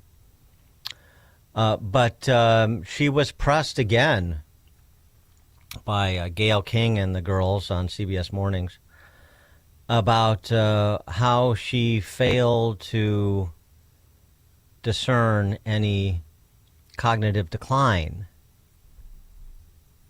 We were always honest. You couldn't hide the fact that he was aging, right? And we saw that there were moments where it showed that he was. No one is denying that, and he would poke fun at that. And he said it was a horrible debate, terrible debate. He has spoken about it. I have spoken about it at the podium. I think I said this to you at the 8 o'clock hour, to you and the other anchors. And this question, I take it very seriously. When you talk about his mental acuity, we talk about him being all there. He's someone that I saw almost every day, if not every day, and traveled with more than 95% of the time on Marine One, Air Force One. He was someone who would debate with you, engage with you. What's the disconnect here then? Like, is the country just ageist? Because millions of Americans didn't think he was up to it, but you're saying there was nothing there. Well, I'm someone. No problem. I think the difference is I saw him every day. Okay. I did. I saw him every single day and had a first account of the president that I understood and I knew to have cared about this country, understand policy, understand history, and be able to have, again, objectively a very successful couple of years of his first term. I love her style of communication. She takes everything very seriously, okay?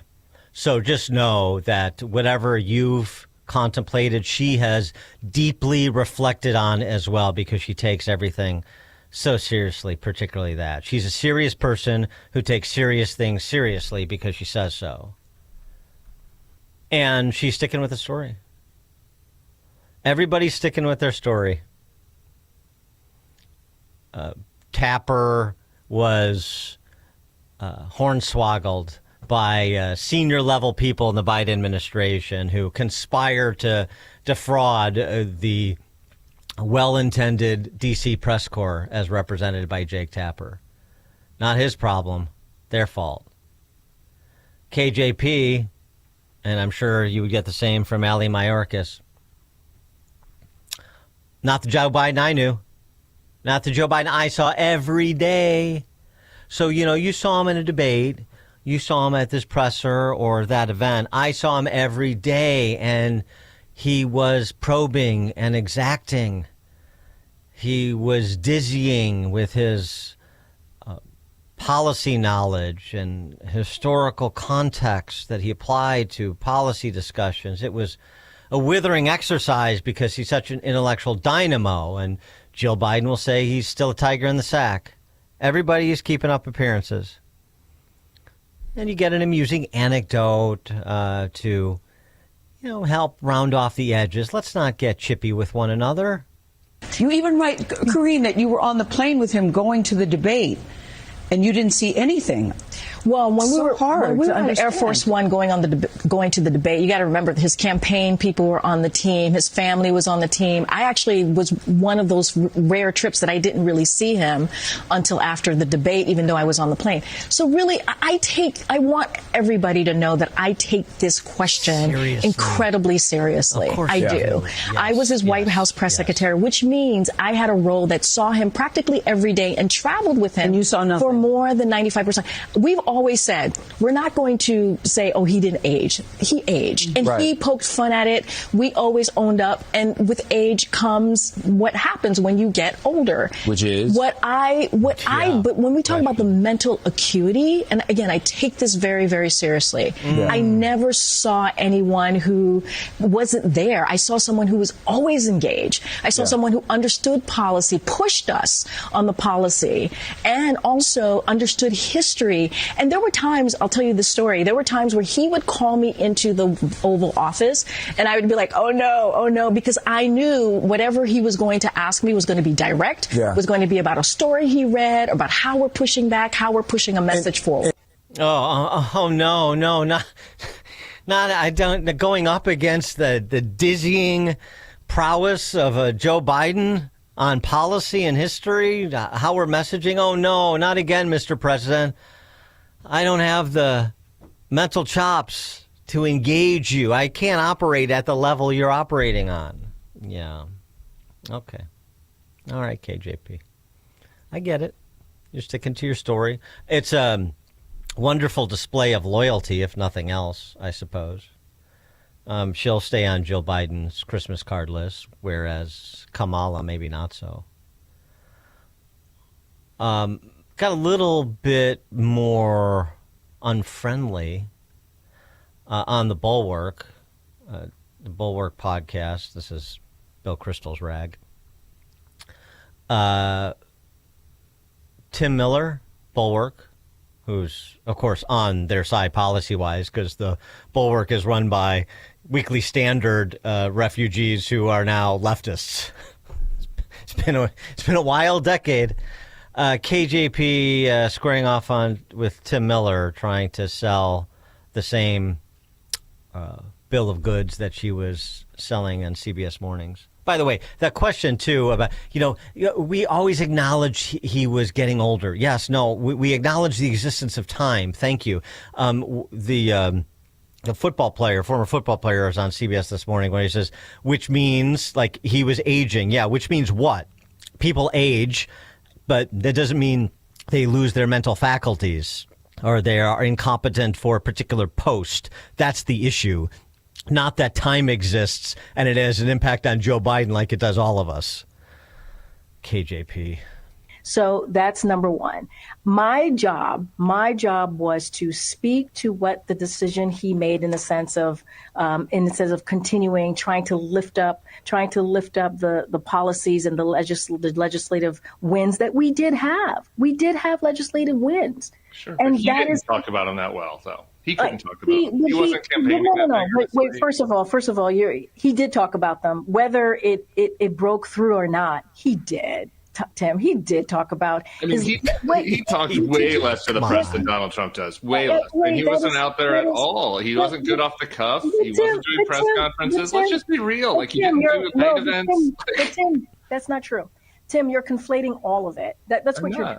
No, you're telling me he didn't talk well about it. Then you're telling me he didn't talk at all. He didn't do either. He didn't talk very often, and when he did, it wasn't very good. He sounded very old. Maybe you weren't paying attention to what we were doing at the White House. But I paid attention. I'm with you on the policies. I'm talking about his performance. The president spoke to the American people a couple times a week. He traveled and did domestic travel and talked directly to the American people.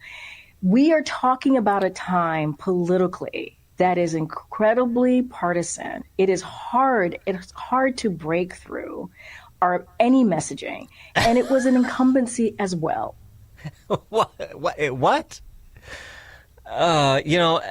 thing about KJP that's comical, well, there are many things. But one is, condescension doesn't look good when you're that dumb. He did. He traveled. He spoke a couple of times a week. The message couldn't break through. He's the president of the United States. He couldn't drive a message with a fawning D.C. press corps that was covering for his mental decline for, the entirety of his presidency right up until the debate. I mean, she's a treasure. Which is why I'm so happy she's back. I never want her to go away, just like I don't want Kamala to go away. Jerry in Milwaukee, you're on Chicago's Morning Answer. Yeah, good morning, Dan. Well, KJP was as dumb and as moronic as Biden was demented. So why would she not see any difference? Thanks for the call, Jerry. Text from 847. Text from 630. Another KJP, please come to my office moment. I have a question. Why does Sam not like green eggs and ham? Yes, please don't ask me another Dr. Seuss rhyme about another Dr. Seuss rhyme, Mr. President. It could have been, no, he wants me to come to the office because he needs changing. It could be lots of things. George in Naperville. Yes, Dan, Biden will always be forever young. Those who loved him. Thanks for the call, George. Dan in Salem, Wisconsin. Yeah, Dan. She said he deeply cared about this country. Wait a minute. He flooded us with 20 million illegal aliens, low-income workers, taking everybody's jobs from them, raised up gas to almost $6 a gallon, and drove everybody's bank account down just to go down the road so you can drive to the grocery store. Yeah, he deeply cared about this country, right, Dan? Yes, sir. Thanks for the call, Dan. By the way, some good news on the price at the pump front. Under $3 a gallon. I saw that report yesterday. So I know, prices are remaining persistently higher. Not coming back, probably. Not coming down to pre-COVID levels, that's for sure. But at least some relief at the pump. Dan Proft, Chicago's Morning Answer. This is Chicago's Morning Answer. Your show keeps me alive during the week. There's nobody I'd rather listen to between 5 and 9 in the morning than you guys. On AM 560, The Answer. These days, people who are in pain are taking control of their health and looking beyond traditional medicine. Dan Proft here from my friends at QC Kinetics. People just like you are finding lasting relief without steroids, medications, or surgery here in Chicagoland at QC Kinetics. Here's how it works. Your blood contains tiny but mighty healing tools. At QC Kinetics, Dr. Caravelli and her team get to the root of where your pain stems and concentrates these natural healing tools in the exact location. By putting these natural elements to work, your body can revitalize joints, literally using your own power to heal. It's a simple injection, not a hospital stay. It's fast, all natural, and there's no downtime. So, if your back, knees, or shoulders are keeping you from enjoying life, call my proud sponsor, QC Kinetics, today and schedule a free consultation with Dr. Caravelli and her team. Call QC Kinetics now, 312-827-6261. Again, that phone number, 312-827-6261, 312-827-6261, and tell them I sent you when you do. Let me tell you about a proud new sponsor of Chicago's Morning Answer, Access One IT Services and Support. Chicago business owners, listen up. Your phone, internet, and IT should work well 24/7.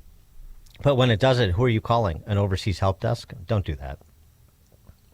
If you want clear, reliable, local experts, consider Chicago's best.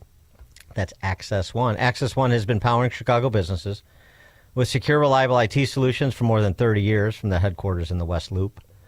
Whether it's voice over IP phones, dedicated internet, managed cybersecurity, cloud backups, or 24/7 support, Access One has you covered. Access One is Chicago-owned, Chicago-run, and serves thousands of companies from Naperville to the North Shore and everywhere in between. They're rated top 5% in customer satisfaction and trusted by law firms, clinics, tech startups to manufacturers. If you're in business, make sure your IT works well every day. Start a conversation about your business needs today by calling Access One at 1-800-804-8333 or visit accessoneInc.com. That website, again, is Access One, the number spelled out, O-N-E, accessoneInc.com, and tell them AM 560 sent you when you do. It's hard to find a nursing home where Christ-centered care is provided. For over 130 years, Lutheran Life has served the needs of seniors at the Lutheran Home in Arlington Heights. With chaplains on full-time duty, the Lutheran Home provides spiritual support as your loved ones confront the hard realities of aging. Our nurses will care for your bodies, and our chaplains will care for your souls. Find out how by visiting LutheranLifeCommunities.org today. That's LutheranLifeCommunities.org. When the power goes out, life stops. Heat, AC, fridge, phones, all gone. But with a Generac home standby generator from True Power Generator Service, your home powers back on automatically, so you're never left in the dark. Book your consultation today at TruePowerGenerator.com. That's TruePowerGenerator.com. Plus, 560 listeners get a free 10-year extended warranty. Terms and conditions apply. Call for details. True Power Generator Service and Generac. It's not just a generator, it's a power move. Hi, this is Sean Thompson. When you take your grandkids to Disney, do they know what's in your investment portfolio? Do they even care? They're busy having a great time, and you're busy making memories. At Alpha Wealth Group, Tom Fortino understands the nuts and bolts of retirement planning. The investments, the stock market, taxes, Social Security, Medicare, and much more. But think about it. What are you really trying to do here? Is your goal to beat the S&P? Or is your goal to make memories with your family? At Alpha Wealth Group, their goal is to give you the confidence to spend in retirement without the fear of running out of money. Call Tom Fortino and the team at Alpha Wealth Group to learn more. You can do it today. Call 630-864-6711. The number again, 630-864-6711. To schedule a no-obligation consultation. You can do it today online as well. At alphawealthgroup.com. That's alphawealthgroup.com. MyPillow is excited to announce they're having their biggest 3-in-1 sale ever with a limited edition product, a back-in-stock special, and a closeout deal you won't find anywhere else. My Slippers, only $39.98. Any color, any style. Regular $149.98. Now only $39.98. That's a $110 savings. Once they're gone for good. My Towels are finally back in stock, but not for long. Get a 6-piece My Towel set, regular $69.98, now only $39.98. And for the first and only time, get their limited edition premium My Pillows made with Giza cotton and a designer gusset. Queens $17.98, Kings only $19.98. Also, for a limited time, when your order is over $100, you'll receive free shipping plus $100 in free digital gifts. So go to mypillow.com or call 800-489-0201 and use promo code LIBERTY. That number again is 800-489-0201. Promo code LIBERTY. AM 560. The Answer. That sound means it's time for in-depth history with Frank, the history teacher from Arlington Heights, because there's nothing new in this world, just the history you don't know, and Frank does. Today's topic, heretics. Frank, take it away. Good morning. It was said of Friedrich von Hayek that he loved mountains because they breathed freedom. It's no wonder, then, that the author of The Road to Serfdom held his first international conference of like-minded intellectuals near Geneva at the foot of Mont Pelerin. It was from there that Hayek relaunched his career, later landing at the University of Chicago, keeping that institution as a beacon of liberty until it just recently self-immolated. Another man who loved the mountains of Geneva was Frenchman John Calvin, who, starting in 1541, turned this icy Mecca, at least for a while, into his own austere and unforgiving version of St. Augustine's City of God. A decade earlier, Johann Zwingli, another religious renegade, was not as successful in his mountain redoubt of Zurich, as he died defending what were deemed heretical views at the Battle of Cappel in 1531.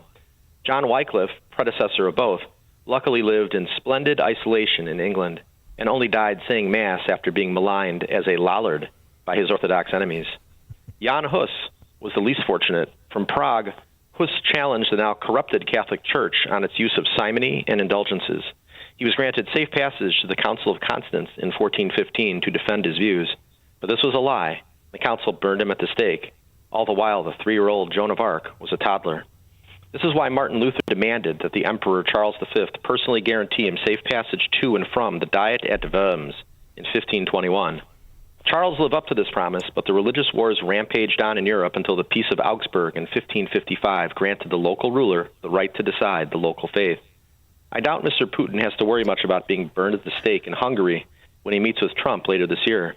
But given Switzerland itself just approved digital IDs via referendum, I wonder if mountains today breathe freedom like they might have in Hayek's day. Very good, Frank. Interesting parallel. The Diet at Worms was the name of my high school band. We were an Adam Ant tribute band, and we used to kill with goody two-shoes. Yeah. Wow. Yeah. Impressive stuff. Diet at Worms. And you probably thought back then, being a young man, that diet was something about, food and having less of it. I did not. Am I right, or were you? You did not. No, you were advanced enough at that point. I was precocious. Yes, I understood the different terms for legislative bodies in the primary grades. I think, if I recall correctly. And of course, correctly. you remember the Polish SEM, SEJM. They required unanimity to get anything done, and that's why Poland, of course, had trouble because they could never agree on anything. Yes. Well. By the way, nice reference there, University of Chicago, because in the news, to your point about self-immolation, did you see that former Pentagon fork-tongued spokeshuman John Kirby just got an appointment as director to Axelrod's Institute of Political Skullduggery? I did not, but I do remember a General Franklin Kirby from Commando. That's the Kirby I remember. Oh, all right, we'll play the name game with Frank next week. Coming up at 7:07, we'll turn our attention to maybe Patrick Fitzgerald. It's now 7 o'clock, AM 560 WND Chicago. It's now tied for the second longest government shutdown ever. I'm Dave Anthony, Fox News. It's the 21st day, and President Trump will huddle up with Senate Republicans today, having lunch at the White House. Republicans are united, and I expect the president to say, stand strong. What we're seeing here are the Democrats practicing the politics of pain. GOP Senator John Barrasso also tells Fox. It's the millions of military members, TSA agents, Border Patrol, people who go to work every day, and they're wondering when will they get their next paycheck. Republicans are pushing legislation to pay those essential workers who keep working while the other federal employees are furloughed and unpaid. Democrats say this is all Republicans' fault for refusing to negotiate on provisions they want to add to a funding bill. One would prevent a looming cut to Obamacare subsidies, which would raise coverage costs for some Americans.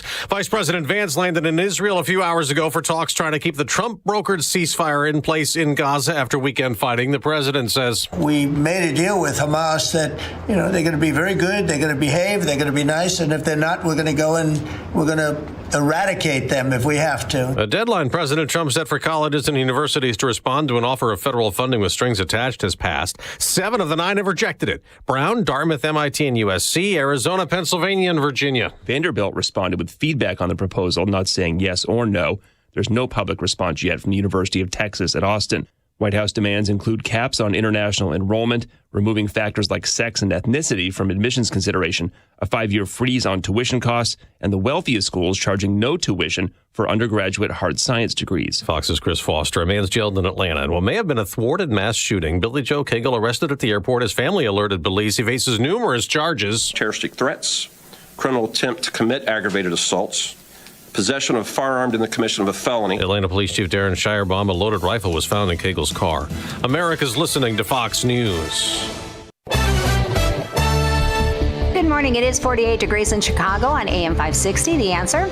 I'm Stace Keene in the AM 560 newsroom. A new Safest States in America survey finds Illinois in the bottom half among all 50 states, with the area's lowest ranking coming in the financial safety category. Greg Bishop reports. Overall, Illinois nets a 50.01 total score to place 36th in the Wallet Hub survey that analyzes 52 key indicators across 5 categories. The state placed 36th in emergency preparedness, 31st in personal and residential safety, 24th in workplace safety, and 19th in road safety. Nothing about the state's poor overall ranking comes as a surprise to State Representative Chris Miller. We're known kind of as not only the murder capital of the U.S., but also the corruption capital. Miller said the current environment isn't conducive to being attractive to investment. When I think about safety and security, I don't think about the state of Illinois. I'm Greg Bishop. The city of Chicago has filed a federal lawsuit challenging new conditions imposed by the Trump administration on grant awards from the U.S. Department of Homeland Security. The lawsuit seeks to protect tens of millions of dollars in critical funding that supports Chicago's ability to prepare for and respond to emergencies, including terrorism, public safety threats, and natural disasters. The DHS conditions would require the city to certify that they do not operate any, quote, programs that advance or promote DEI, DEIA, or discriminatory equity ideology, or lose funding. Chicago has tens of millions of dollars tied to the new grant awards that are now subject to these conditions. News is a service of AlmostFreeTeeth.com.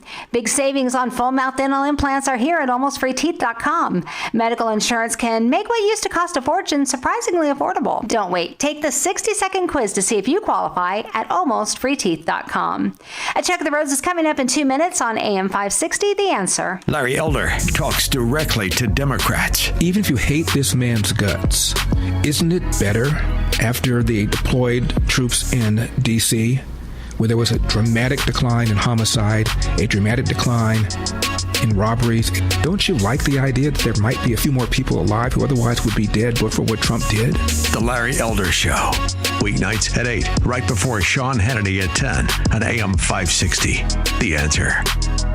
These days, people who are in pain are taking control of their health and looking beyond traditional medicine. Dan Proft here from my friends at QC Kinetics. People just like you are finding lasting relief without steroids, medications, or surgery here in Chicagoland at QC Kinetics. Here's how it works. Your blood contains tiny but mighty healing tools. At QC Kinetics, Dr. Caravelli and her team get to the root of where your pain stems and concentrates these natural healing tools in the exact location. By putting these natural elements to work, your body can revitalize joints, literally using your own power to heal. It's a simple injection, not a hospital stay. It's fast, all natural, and there's no downtime. So, if your back, knees, or shoulders are keeping you from enjoying life, call my proud sponsor, QC Kinetics, today and schedule a free consultation with Dr. Caravelli and her team. Call QC Kinetics now, 312-827-7800. 312-827-6261. Again, that phone number, 312-827-6261. 312-827-6261. And tell them I sent you when you do. It's Cybersecurity Awareness Month, and LifeLock is here with tips to help protect your identity. Use strong passwords, set up multi-factor authentication on your accounts, report phishing, and update your software on all your devices. And for comprehensive identity protection, LifeLock is your best choice.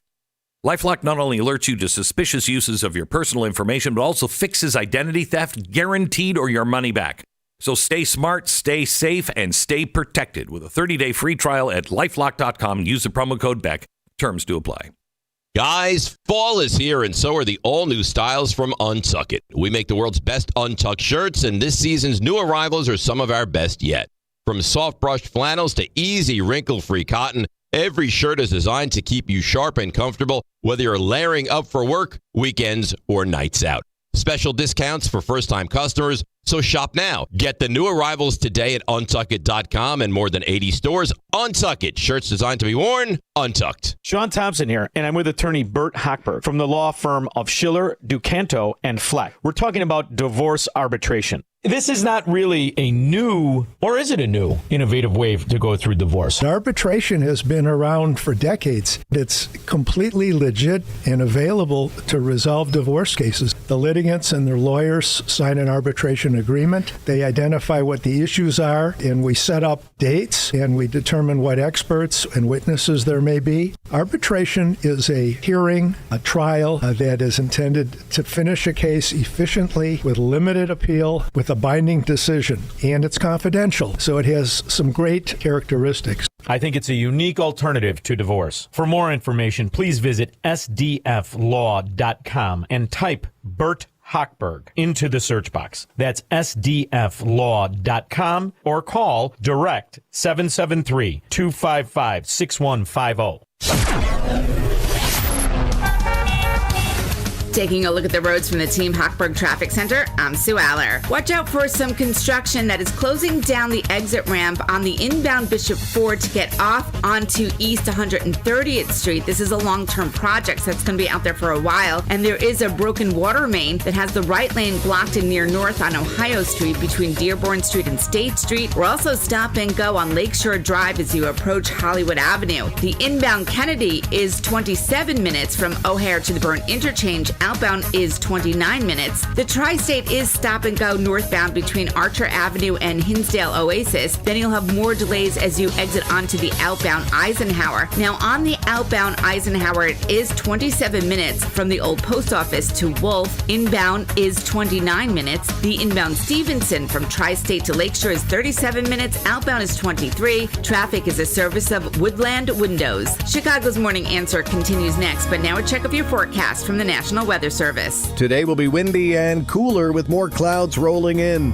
Expect a couple of brief showers this afternoon with a high of 55. Tonight there may be a shower in some areas early on. Otherwise it will be cloudy and windy with a low of 44.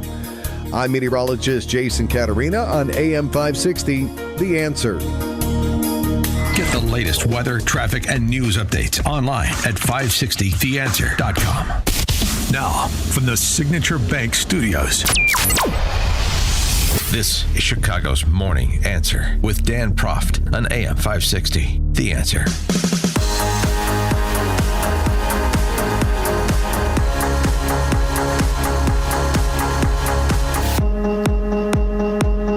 Top of the morning, Dan Proft here. Before we get into a discussion about peace in the Middle East, I'd like a little bit of perspective from our next guest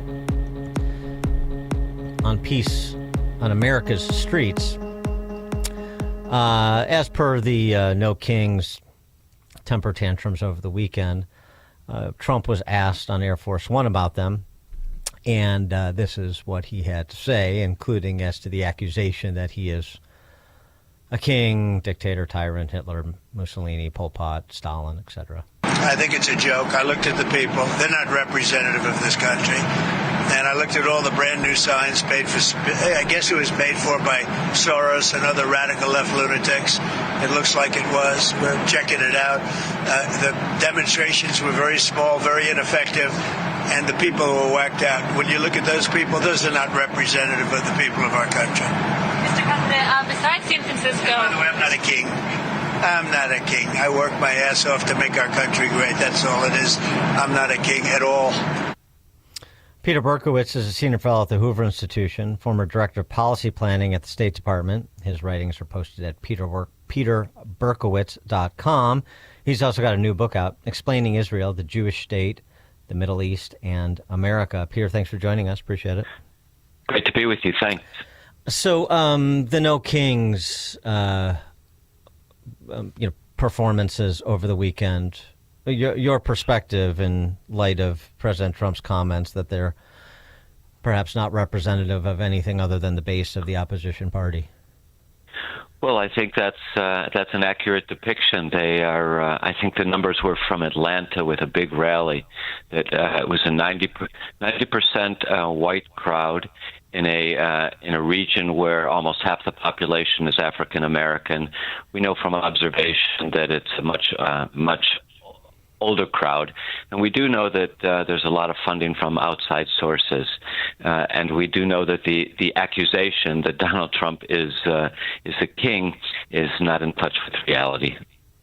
Turning attention to the Middle East, of course, with the conflict over the weekend in which two Israeli soldiers were killed, and there was a back and forth about the resumption of aid to Gaza.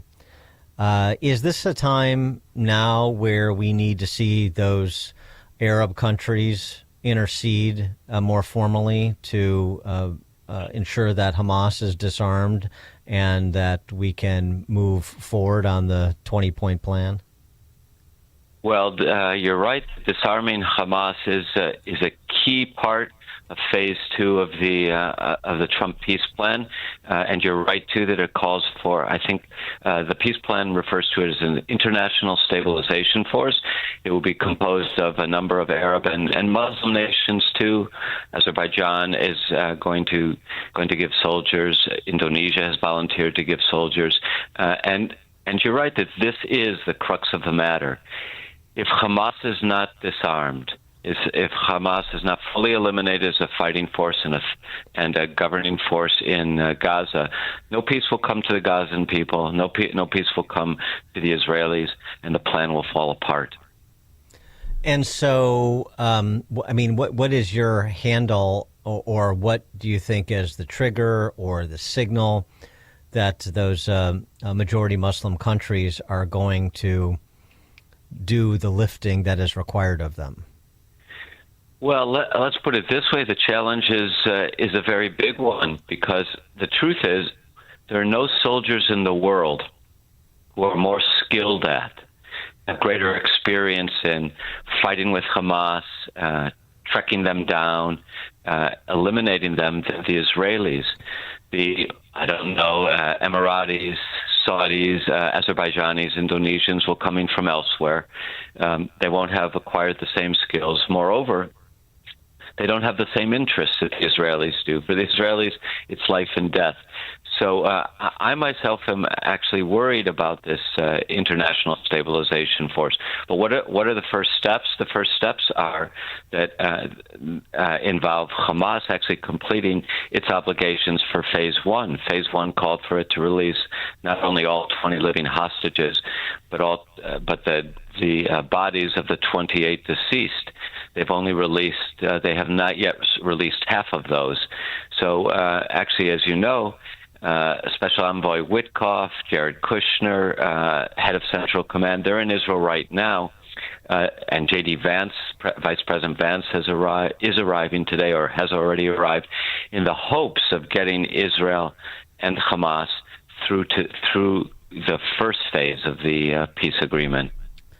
Well, it seems to me, certainly the U.S. would be happy to outsource this to Israel, the disarming of Hamas, if it's required by force. President Trump all but said that when he said no boots on the ground.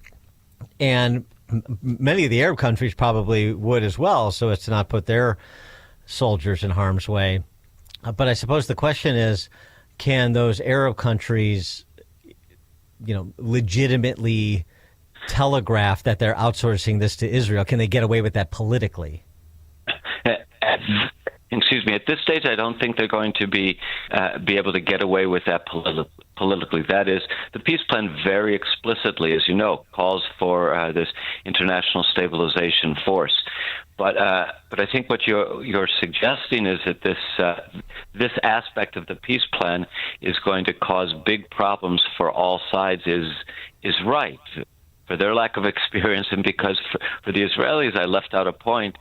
For the Israelis are accustomed to entering promptly when they see a problem. But now there's going to be a kind of buffer between the Israelis and the Hamas targets. That is the International Stabilization Force. So let's put it this way. Bottom line, we're going to need the most effective, the most deft diplomacy and military coordination led by the United States with these Arab and Muslim nations in order to make this international stabilization force work. And that includes providing security for the aid that is distributed in Gaza so that it's not pilfered by Hamas, correct? Very much so. The problem was terrible earlier in the war when Hamas had thousands more fighters. They are now to a significant extent hunkered down in tunnels. But one of the reasons the ceasefire is so fragile is because Hamas has been emerging from its tunnels. Hamas has been reasserting control over Gaza. Hamas has been engaging in executions of people they think have collaborated with the Israelis. And in general, their gunmen are roaming the Gaza Strip, letting the Palestinian population know who's still in control. Your perspective on Qatar, this sort of key player, and every time we turn around, we're hearing more about Qatar, whether it's extension campuses of American universities in Doha, or it's a airfield in Idaho.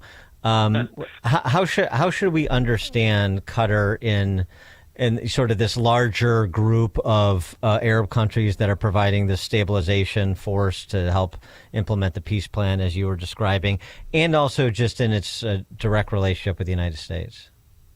We should understand Qatar as a key player.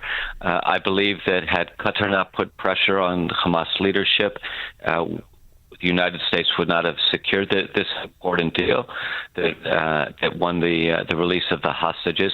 But Qatar plays a double game for some of the reasons you've already mentioned, not least through its funding publication of Al Jazeera, one of the main organs for the promulgation of Islamic extremism. So what I'd like to see as a show of good faith by Qatar and a show of force by the United States is the United States win an agreement from Qatar to expel the remainder of Hamas leadership from Doha, from the five-star luxury hotels in which the billionaire leadership of Hamas dwells. This would show that that Qatar is playing less of a double game and is more on our side. Do you believe that Qatar is a country that really does mainly want to modernize and leverage its wealth to be a bigger presence in the global conversation, economically, culturally, that their interest is not fundamentally theocratic or expansionist in nature, other than in terms of status and sort of geopolitical sway? Actually, I think that our great dilemma is that Qatar's ambitions are both. No doubt they want to, and they have been modernizing. A visit to Doha, photographs of Doha show this. Their conduct on the world stage shows this. But they continue to make friends with the Muslim Brotherhood. They continue to promulgate anti-American, anti-Western propaganda. They continue to provide support for Hamas. So it's not a simple case for the United States, but I would like to see us do more to bring them onto the side of modernity in the West, and urge them, even compel them, to abandon the support for Islamic extremism.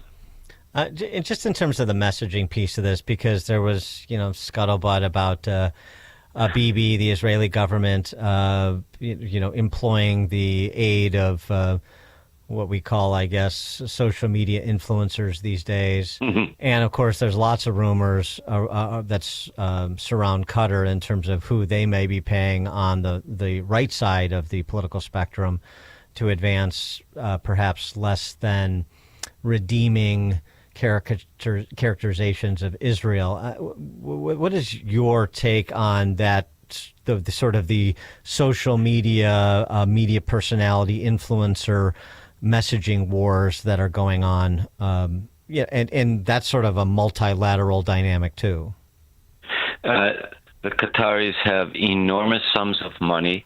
Their leadership is extremely sophisticated in the ways of the 21st century. There is Qatari money, as you've begun to indicate, spread throughout the United States. And as you're also indicating, there are serious accusations that has been spread around in Israel, including among advisors to Prime Minister Netanyahu. That's under investigation. But what we do know in general is that the Qataris are sophisticated, like many other countries, sophisticated users of social media, backed by huge sums of money. And I think that the United States must raise its alertness about how the Qataris use social media. And so, I mean, it's sort of the net for you in terms of where things stand and even perspective on as far as they have come to this point. Is it guarded optimism? I mean, you have to have a healthy level of skepticism because we know the history in the region, but by the same token, what is the choice? This is the best option available to pursue. I do think that is the best option available today to pursue, but my general approach to politics in the Middle East is that all options are bad. So this is both the best option to pursue and a very bad option fraught with extraordinary difficulties that is going to take extraordinary vigilance on all parties, but especially the Israelis who live in the combat zone. Peter Berkowitz, Senior Fellow at the Hoover Institution, former Director of Policy Planning at the State Department. You can get his writings at peterberkowitz.com, and you can also get his new book, which is entitled Explaining Israel, the Jewish State, the Middle East, and America. Peter Berkowitz, thanks for joining us again. Appreciate it. Thank you. And he joins us on the Turnkey.pro answer line. Before you see it on TV, share it on Facebook, or read about it in the paper. Hear it here first. This is Chicago's Morning Answer on AM 560. The Answer. If you have an IRA or 401k, this is a message you really need to hear. In just the last 2 years, the price of 1 troy ounce of silver has more than doubled, and silver is now poised for major gains in the months ahead. Call Advantage Gold at 800-741-GOLD to learn how to convert a portion of your retirement assets into physical silver and position yourself for the next wave of growth in precious metals. It's not too late to leverage the power of silver to help secure your financial future. Consult your financial advisor before investing. Call 800-741-GOLD. Are you having trouble hearing? Hearing loss can devastate the quality of your life. Now, there's an affordable fix for you or your loved one. Rated the best hearing aids of 2025 by Forbes Health, Audion Hearing has the highest quality hearing aids at the lowest prices, starting at just $98 a pair. I actually like them better than my old $5,000 hearing aid. I could not believe how my hearing and life changed. Join over 1 million happy customers by going to audionhearing.com. That's AUDIEN hearing.com. Our veterans are our heroes. They answer the call to defend our freedom, putting their lives on the line for our nation. But today, thousands of these brave men and women are facing something no hero should ever face: food insecurity. That's where Farm to Veteran comes in. Through the Fulcrum Farm Foundation, easy for me to say, this remarkable organization delivers farm fresh, nutritious food directly to veterans in need through veteran services and organizations. From greenhouse-grown produce to eggs, they're ensuring our heroes have access to high quality food they deserve. But Farm to Veteran can't do it alone. They need our help. Your financial contribution directly supports their mission to feed more veterans across the growing network of partner farms nationwide. And there's another way you can make a difference. Join them at their upcoming community events. Visit farmtoveteran.com today. That's farm, the number 2, veteran.com to donate or to learn about events near you, because those who served our country shouldn't have to wonder where their next meal is coming from. Let's stand for those who stood for us. That's farm, the number 2, veteran.com.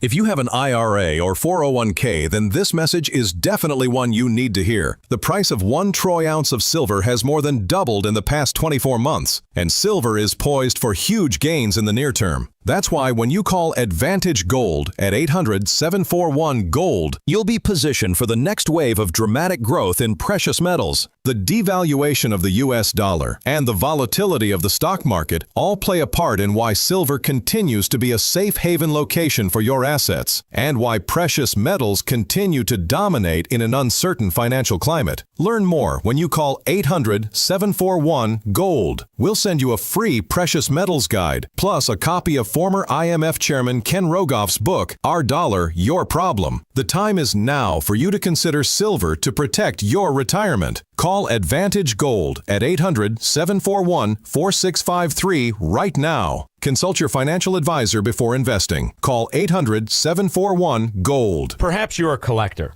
or perhaps all of a sudden you have a collection. Maybe it's an inheritance. How do you know what it's worth? This is Sean Thompson for Donley Auction. The market for antiques and collectibles is changing all the time. What is your collection worth right now?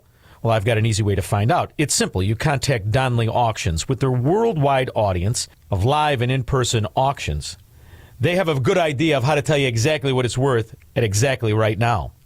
They're ready to put top dollar in your pocket. The bigger the collection, the better. Go to DonleyAuctions.com and get the info on all things that they buy and sell to have an idea of exactly what Donley does and how much they need your collection.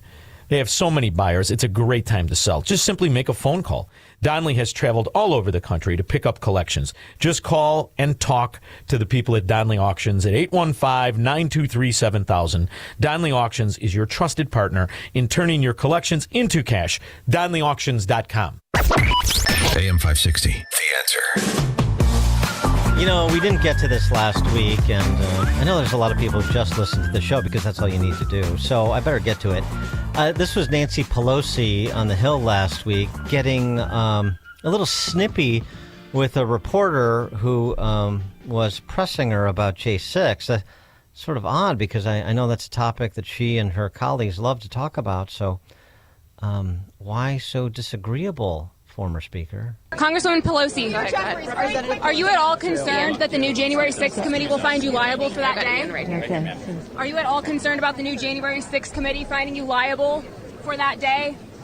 Why did you refuse the National Guard on January 6th? Shut up.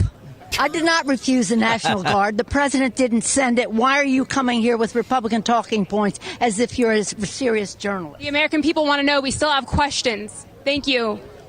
We sure do.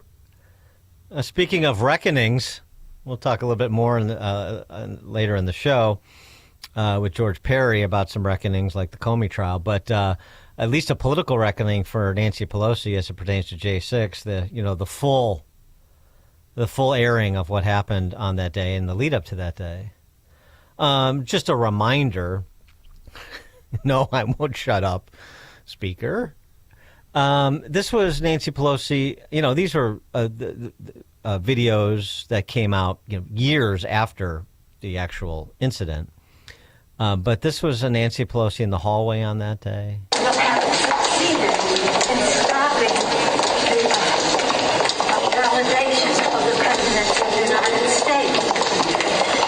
How many times did the members ask, are we prepared? Are we prepared? We're not. Prepare for the worst. We're calling the National Guard. Now, we've been here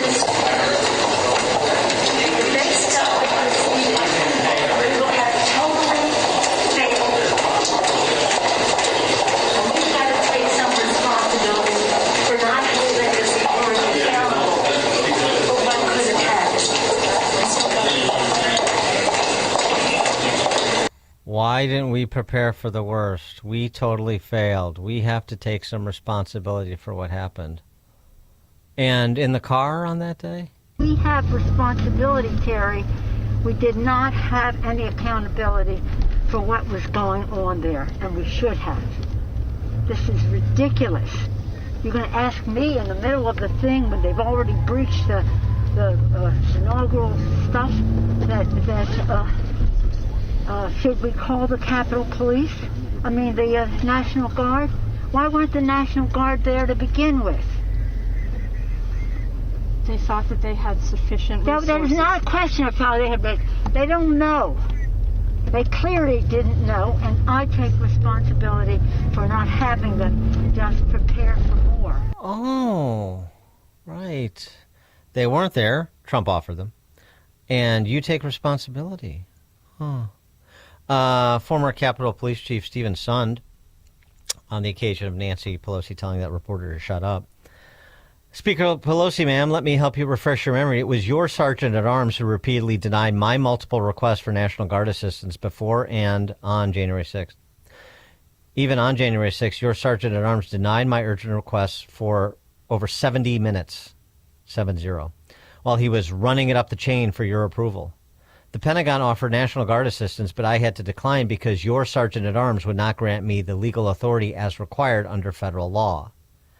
And he does Sund, the timeline that he posted on X from 9:24 a.m. to 2:08 p.m. and exactly what occurred. 9:24 a.m. Pelosi's Sergeant-at-Arms don't like the optics. Senate Sergeant-at-Arms concurs with the House Sergeant-at-Arms. The House Sergeant-at-Arms needs to run it up the chain to Pelosi. That's at 12:58. That's 3 hours later, 3.5 hours later. The Senate Sergeant-at-Arms won't overrule the House Sergeant-at-Arms. The Senate Sergeant-at-Arms still waiting for the House Sergeant-at-Arms. The House Sergeant-at-Arms still waiting for the okay from Pelosi, 128. Still waiting for the okay from Pelosi, 134. That's 4 hours after Pelosi's Sergeant-at-Arms says, I don't like the optics. And takes it all the way to 2:08, where the House Sergeant-at-Arms gives authority from Pelosi. The Senate Sergeant-at-Arms finally concurs, and that's when they're moved. So Trump offered it ahead of time. Sund called for it in real time, and it was just as Pelosi said there, an excited admission, which is she's responsible. Coming up at 7:37, we'll talk Illinois gubernatorial politics with Ted Dabrowski. That's 7:37. Now we check the headlines. Good morning. It is 49 degrees in Chicago on AM 560, The Answer. I'm Stace Keene in the AM 560 newsroom. Greater Chicago Food Depository CEO Kate Mayer says other impacts to SNAP are coming even if the government shutdown ends and the government reopens. Those changes include work requirements to get the benefits needed. The Illinois Department of Human Services estimates that 450,000 Illinoisians will be impacted by these requirements, which will begin in December of 2025. The city of Chicago has filed a federal lawsuit challenging new conditions imposed by the Trump administration on grant awards from the U.S. Department of Homeland Security. The lawsuit seeks to protect tens of millions of dollars in critical funding that supports Chicago's ability to prepare for and respond to emergencies, including terrorism, public safety threats, and natural disasters. News is a service of Quick Delivery Service. Make Quick Delivery Service your personal ground crew anytime, anywhere, anyplace. When you need to move your shipment or freight, Quick Delivery will get it there. Get a quote in advance and eliminate any surprises at quickdelivery.com. A check of the roads is coming up in 2 minutes on AM 560, The Answer. Get your tickets for Freedom Summit Chicago 2025, happening on Saturday, November 8th at Westin Chicago Northwest in Itasca. This year, featuring Dr. Ben Carson, Scott Jennings, Mike Gallagher, along with Dan Proft, Sean Thompson, John Anthony, and many more. This event will sell out fast, so get your tickets today at freedomsummitchicago.com. That's freedomsummitchicago.com. Sponsored in part by Quick Delivery Service Incorporated and by Virago. It's Reveille. Last week, the city of Harvey passed an ordinance declaring the city financially distressed under Illinois state law. With that designation comes a request for the state to take over the city's finances and figure a way forward for the community to fund services. They must be desperate to ask the state for help, but what they really want is money from state taxpayers. So what's happening in Harvey is everyone's concern. The city of Harvey is saddled with unaffordable contracts and outrageous pension obligations over which they have little control. The rules governing contracts and pensions are written by the politicians in Springfield, and those politicians are controlled by the unions. But let's be clear, this isn't new news. The problem has been festering for a very long time. In 2018, the city of Harvey had their state allocation of money intercepted, taken away for failure to pay their full amount to the pension system. Because of the shortfall in funds, Harvey laid off public safety employees. Part of the pension problem is that pensioners in Harvey take out far more than they put in. An analysis done at that time showed that Harvey taxpayers had paid out nearly $25 million in pension benefits to 42 retired firefighters who collectively had only put in less than $1.2 million. Of those 42 firefighters, 24 had contributed nothing towards their own pension. So taxpayers can either fund public sector jobs or pensions or their home, but they cannot afford all three. For the record, in 2018, Ted Dabrowski and I stood in front of the Harvey City Hall and explained the entire problem and how not just Harvey, but other cities need a way out of these unaffordable contracts. Later that same year, Pritzker was elected. And now for 7 years, he has ignored the problems plaguing our most vulnerable communities. You know, the ones he likes to use only as a photo op. I'm Jeannie Ives. Join me on the station Sunday from 7 to 9 p.m. and sign up for my newsletter at breakthrough-ideas.com. Nothing makes a gathering great like Eggland's Best Eggs. They're just so delicious with better nutrition, too. For us, it's eggs any style, as long as they're the best. Eggland's Best.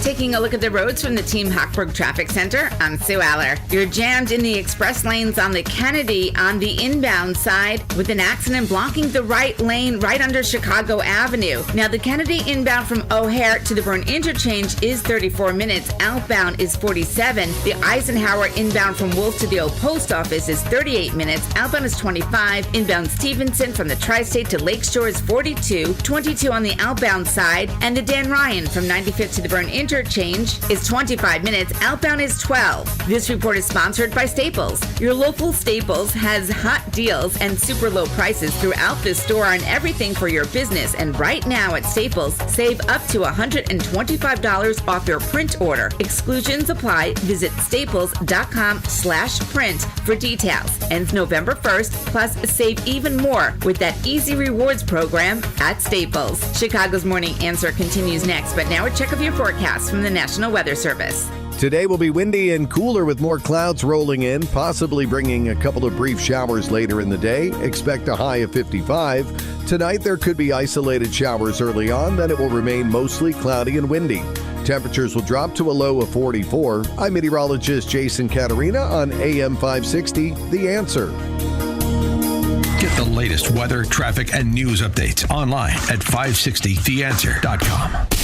Now, from the Signature Bank Studios. Insert Democrat socialist here. Runs the Democratic House floor for 30 plus years running. He's promising this and he's stealing that. Where can you get that kind of money? He's using your house like his own piggy bank. You ought to know by now. You can pay off your house here in Illinois. You can never keep up with the taxes. Oh, how it's always been the plan to have a taxpayer pay, no doubt. Not a matter of if anymore, but when you're moving out. said when you're moving out. Top of the morning, Dan Proft. Theme music means it's time for our weekly conversation with Ted Dabrowski, formerly of wirepoints.org. All things Illinois policy related now, of course, as you know, if you listen to the show. He's a Republican candidate for governor. Ted, thanks for joining us. Appreciate it. Good morning, Dan. How are you? Good. So I talked about this a bit earlier in the program, and you just heard Jeannie Ives' commentary on it. She mentioned you and her back in the day, and Harvey trying to send the signal that this was a community in serious financial distress, which they finally conceded, such distress that they can't pay their bills last week. The firefighter pension fund in Harvey has 18 cents for every dollar it needs to pay its liabilities, which total $58 million. The city has laid off about half of its public safety workforce in recent years to keep the plate spinning. The residents of Harvey pay some of the highest property tax rates in the country, 4.7% on their homes, essentially 4.7% of home value is the property tax bill. I mean, that's, it's crazy. It's crazy. That's I think, like almost 4x what the average rate is in Illinois. And, of course, Harvey only collects half of what it levies because very few residents of Harvey can afford to pay 4.7% of home value, which is basically zero because of that property tax rate. So here we go. The question, I suppose, is, does this represent a canary in the coal mine? Are there more to follow? And if so, what is the state going to do about it that Harvey couldn't do about it? Well, yeah, let's just jump back 7 years ago when Jeannie and I both held a press conference there. And, this is all pre-COVID. So this is all before the bailouts came in. That's the only reason it got quiet for a few years, because all those bailouts during COVID. I went down there and I met a young man right after Jeannie and I spoke, and I met a young man whose parents had already fled their home and went to Mississippi. So he was still here in that house, and he said his parents were trying to sell the house for $35,000. And I said, wow, that's really low. And he goes, no, it's much lower than that. He says, I don't think we'll get $7,000 for it. And at the time, nobody could. These houses were being sold for $12,000, for $5,000, for $7,000. It sounded like a used car lot, and I wrote about that. Now, of course, with all that COVID money that's come in, things are inflated a bit. But the problem, the problem never left. And the situation is that cities like these, and you get the big cities in the rest of the state that are going to be in similar position. They're going to have to choose between keeping active police and fire, or funding the pensions of their retired police and fire, but they won't be able to do both. And that's the scary part of what's happening to a place like Harvey. And I might remind you that 18% funded level in the Harvey public safety, that's what Chicago's is. So Chicago's public safety funds are just as broke. Chicago, of course, has more money than Harvey, but this is an omen of how bad things. Yes, Harvey is a mess. It's always been a mess. But it kind of shows you what kind of mess most cities in Illinois are in, just not as bad. Well, okay, but so, right, so maybe nobody is going to fall off the edge like Harvey did immediately, but what exactly can the state really do?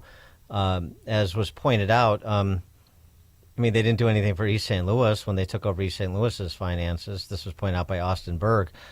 East St. Louis is still in catastrophic financial shape more than 2 decades after they had, the state advisory group come in and manage the finances of that city. So, the state legislature is not going to do any better job than the local officials because it was structural change is what's needed, not just managing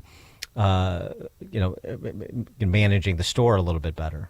Yeah, no, absolutely. So I think, when you start looking at structural change, this is where we need to get to. And this is, Governor Pritzker, he said that, pension reform is a fantasy, is exactly what he said. Forget about doing it. He says, the pension protection clause is there.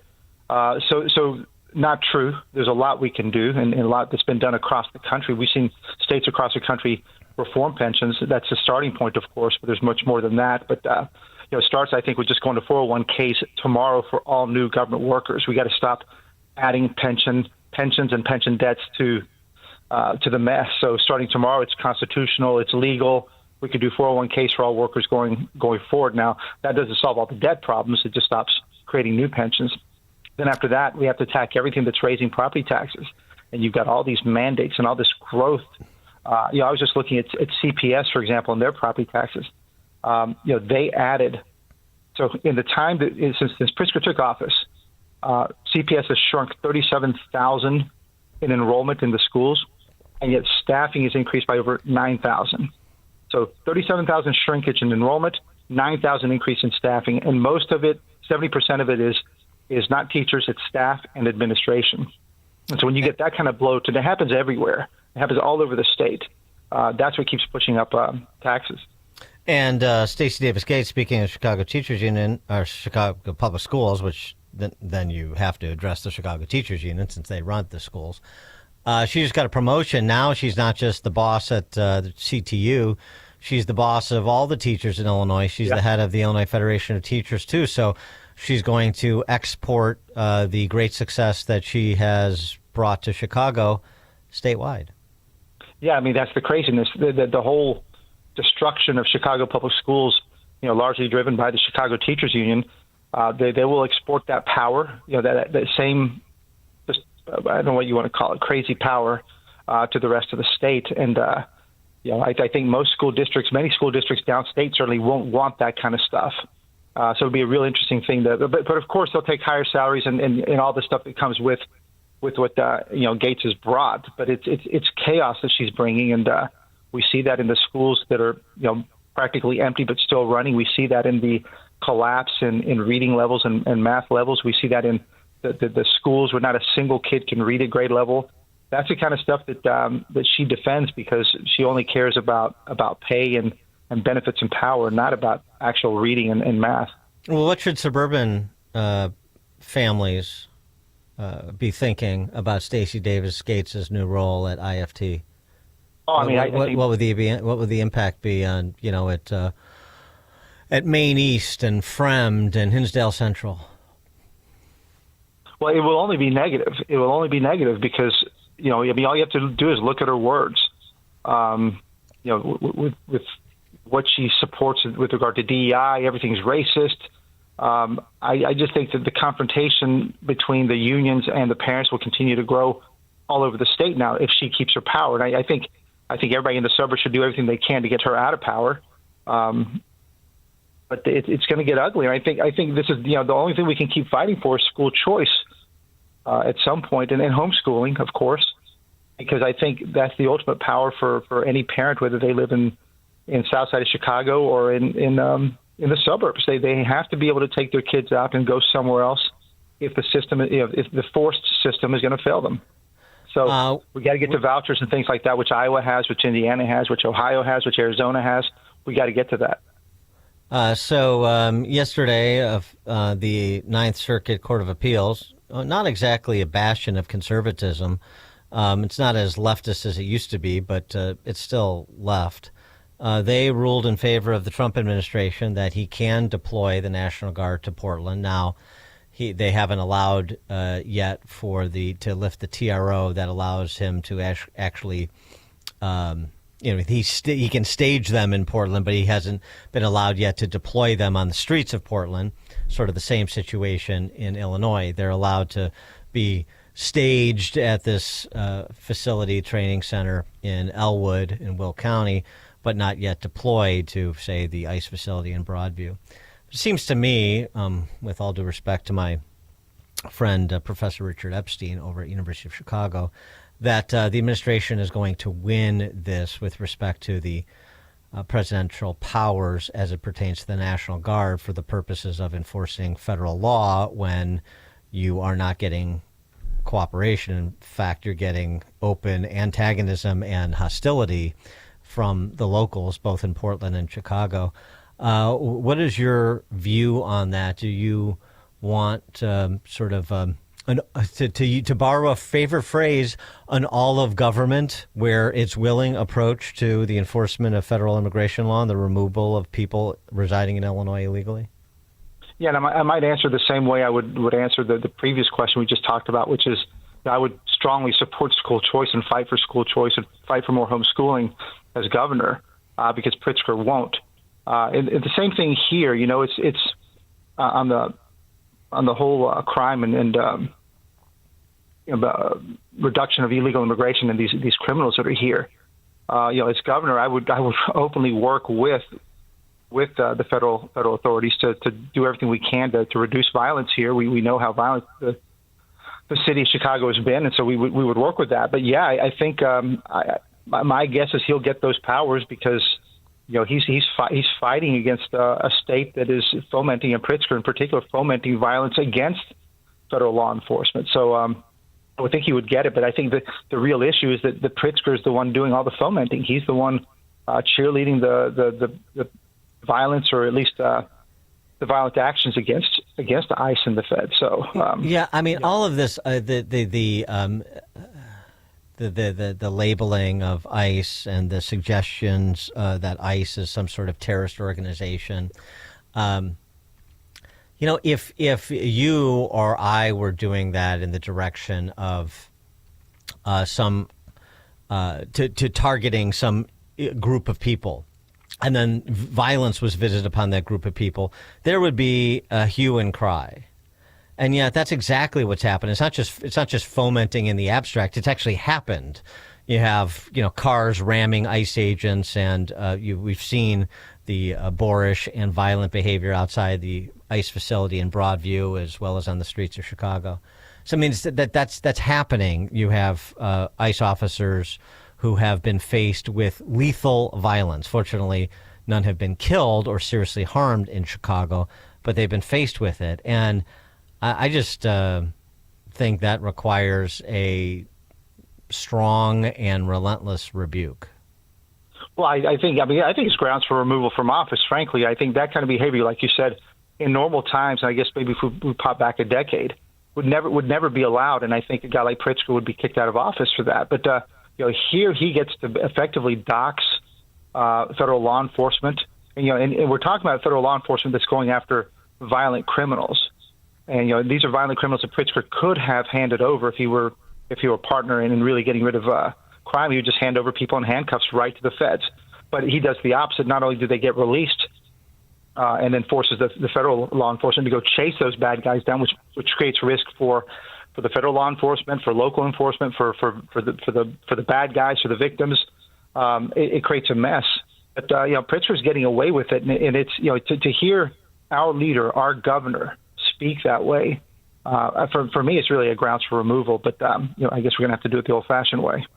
You much of a gambler? You much of a gambler, Ted? I'm not a gambler. I'm not very good at it, and I don't do it. You don't like to play cards? It's fun, but I'm not very good at it, so I don't do it. No, I mean I lose too. Yeah, I'd lose too much. So have you ever played blackjack? Sure, a couple times. Ever go on a heater like Pritzker did in Vegas? We're supposed to believe. No heater. No. 1.4 million. I saw that you're going to talk about that run that Pritzker had at the tables a little bit later this morning. Any preview for us? Well, yeah. I mean, it's fascinating. People, I think, were quite shocked. We know that he's a billionaire. We know he makes lots of money. He doesn't report a lot of the money that's made because it's all in like trust funds, and we don't really know what happens. But he does report some earnings, so he doesn't look like he's hiding everything. So he reported $10.7 million in income for 2024.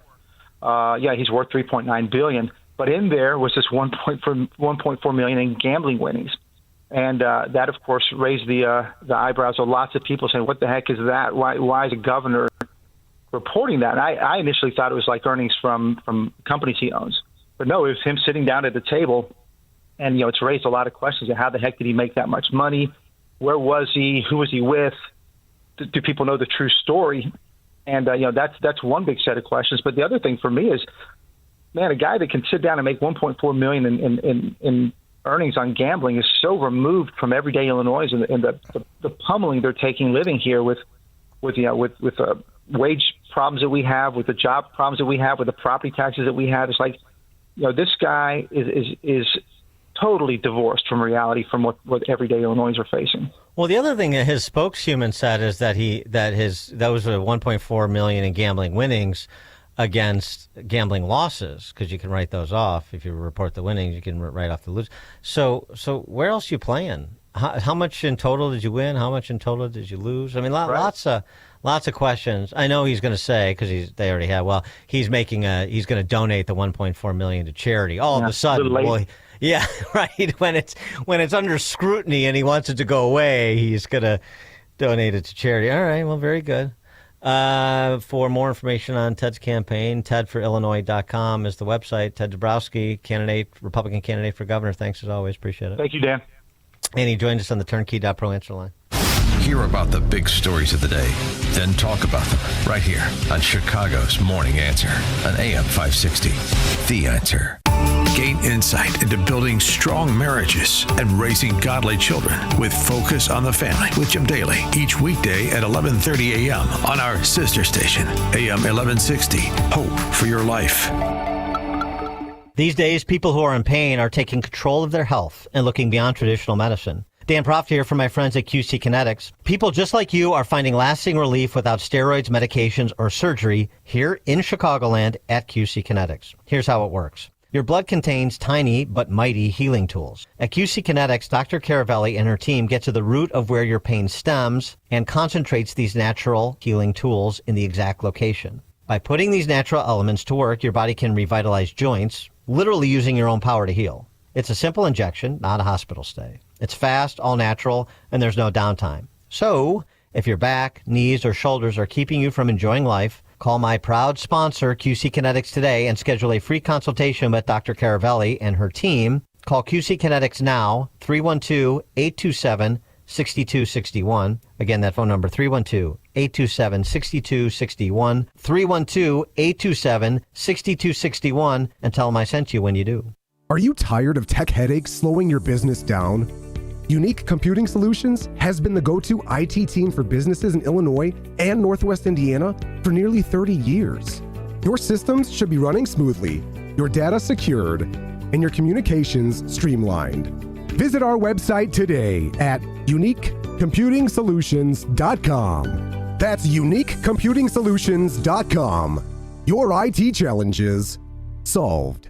This is Dennis Prager for AmFed Coin and Bullion. There's something about the feel of a gold coin in your hand and the way the light reflects off its intricate details that has always captivated me. Nick Grovich, AmFed's owner, turned that same passion into his livelihood. Nick began collecting coins as a teen, and that interest grew into a nationally respected business offering only the finest quality coins at the most competitive prices. But the truth is that although Nick is a rare coin dealer, he doesn't believe in rare coins. Rare coins do not make sound investments, but they do make dealers a lot of money. See, that's part of what I respect about him. AmFed specializes in buying non-performing numismatic coins and turning them into gold or silver investments that provide liquidity and perform competitively against the market. Whether you're buying or selling, call 800-221-7694. That's 800-221-7694. AmericanFederal.com. Well, that was a surprise. The HVAC tech just said our furnace apparently has a cracked heat exchanger, and it'll cost thousands. Oh, you're kidding. He barely looked at it. Now he's pushing a huge repair? What should we do? I don't really trust them. We need a second opinion. My brother Mark recommended Air Right Heating and Cooling. I looked them up and they seem legit. Great Google reviews. I'm sure they'd give us an honest assessment. He liked that they checked their carbon monoxide readings so he knows the air they're breathing is safe. And I guess it also gave a sense of how much life was left in their furnace. I'd love that peace of mind. Plus, why spend a fortune on something we might not even need? Get a second opinion from Air Right Heating and Cooling. Tell them AM 560 sent you and get $56 off any service. Visit Air Right Heating and Cooling right now at AIR-RITE.com. Again, that's AIR-RITE.com. Air Right Heating and Cooling. Doing it right since 1959. AM 560, The Answer. By the way, just in the interest of full disclosure, which I've disclosed many times before, but I am supporting Ted Dabrowski for governor of Illinois and helping him. So just FYI, I say it again for posterity. Coming up at 8:08, we'll talk to Gage Clipper. He's a New York-based writer about the two races in Virginia and New Jersey. Trump has weighed in on both now. That's at 8:08. It is now 8 o'clock on AM 560 WIND Chicago. Trying to keep the Trump-brokered deal for Gaza from falling apart.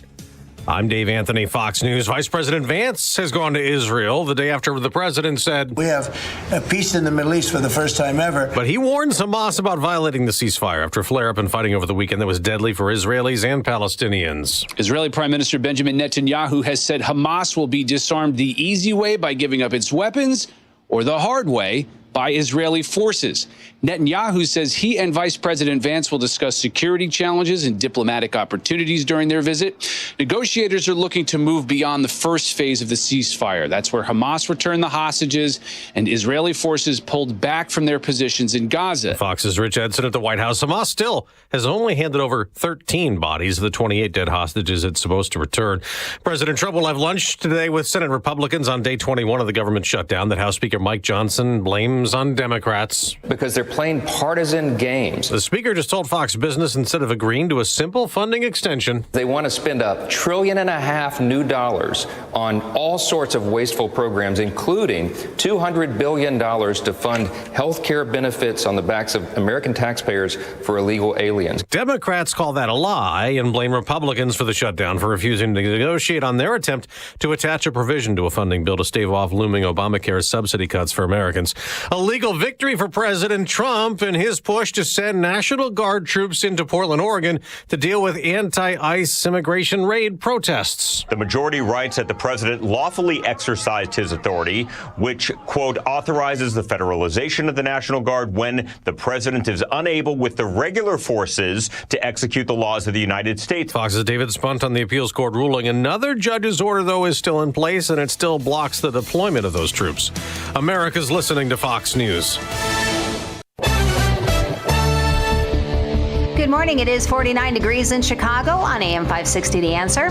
I'm Stace Keen in the AM 560 newsroom. Cloudy and breezy today. Scattered showers possible as well. Highs topping out around 56 degrees. Republican State Representative Chris Miller points to Illinois' bottom-tier ranking in a new Safest States in America survey as growing evidence of how the state has become its own worst enemy. Greg Bishop reports. Overall, Illinois nets a 50.01 total score to place 36th in the Wallet Hub survey that analyzes 52 key indicators across 5 categories. The state placed 36th in emergency preparedness, 31st in personal and residential safety, 24th in workplace safety, and 19th in road safety. Nothing about the state's poor overall ranking comes as a surprise to State Representative Chris Miller. We're known kind of as not only the murder capital of the U.S., but also the corruption capital. Miller said the current environment isn't conducive to being attractive to investment. When I think about safety and security, I don't think about the state of Illinois. Miller has long traced many of the state's problems back to Chicago. I'm Greg Bishop. Chicago Mayor Brandon Johnson attended the Illinois Federation of Teachers Convention, where he spoke about the importance of investing in public education at a time when the Trump administration is defunding and dismantling the Department of Education. The mayor called on partners of the state to work with the city of Chicago to pass progressive revenue to fully fund Chicago's public schools as well as school districts across the state. News is a service of AlmostFreeTeeth.com. Big savings on full mouth dental implants are here at AlmostFreeTeeth.com.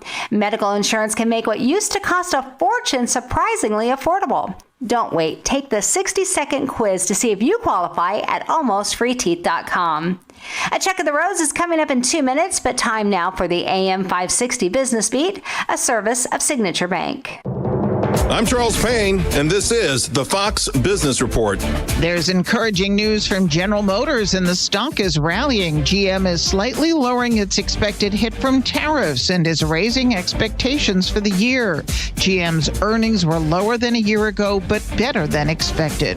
Coca-Cola shares are up nearly 2% after it reported an upbeat summer quarter. Defense contractor Northrop Grumman is lowering its sales forecast for the year. Its quarter was mixed. The U.S. government shutdown has delayed Unilever's plans to spin off its ice cream business. The unit makes Ben & Jerry's and Magnum ice cream. The shutdown means the Securities and Exchange Commission can't complete registrations needed for the business to trade on the New York Stock Exchange. It'll be called Magnum Ice Cream. That's your Fox Business Report. I'm Jenny Coselda. Invested in you.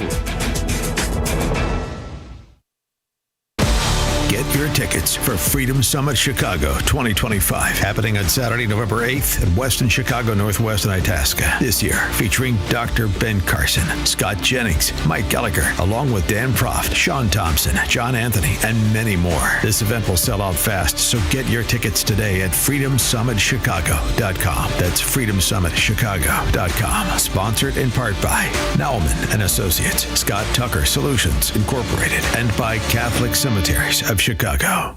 Don't miss In Grace with Pastor Jim Scudder Jr., now heard on Sunday mornings at 7:30. Tune in and find hope as Jim Scudder explores God's Word and His world each Sunday morning right here on AM 560, The Answer. Quiet down, here she comes. Surprise! Your accountant just emailed to say your quarterly taxes are way higher than you were expecting. At Progressive, we know small business owners don't usually like surprises because they cost you money. But a good surprise that could save you money? Getting discounts with a commercial auto quote from Progressive. Also, your favorite employee is leaving. They're going to pursue their dream of being a veterinarian.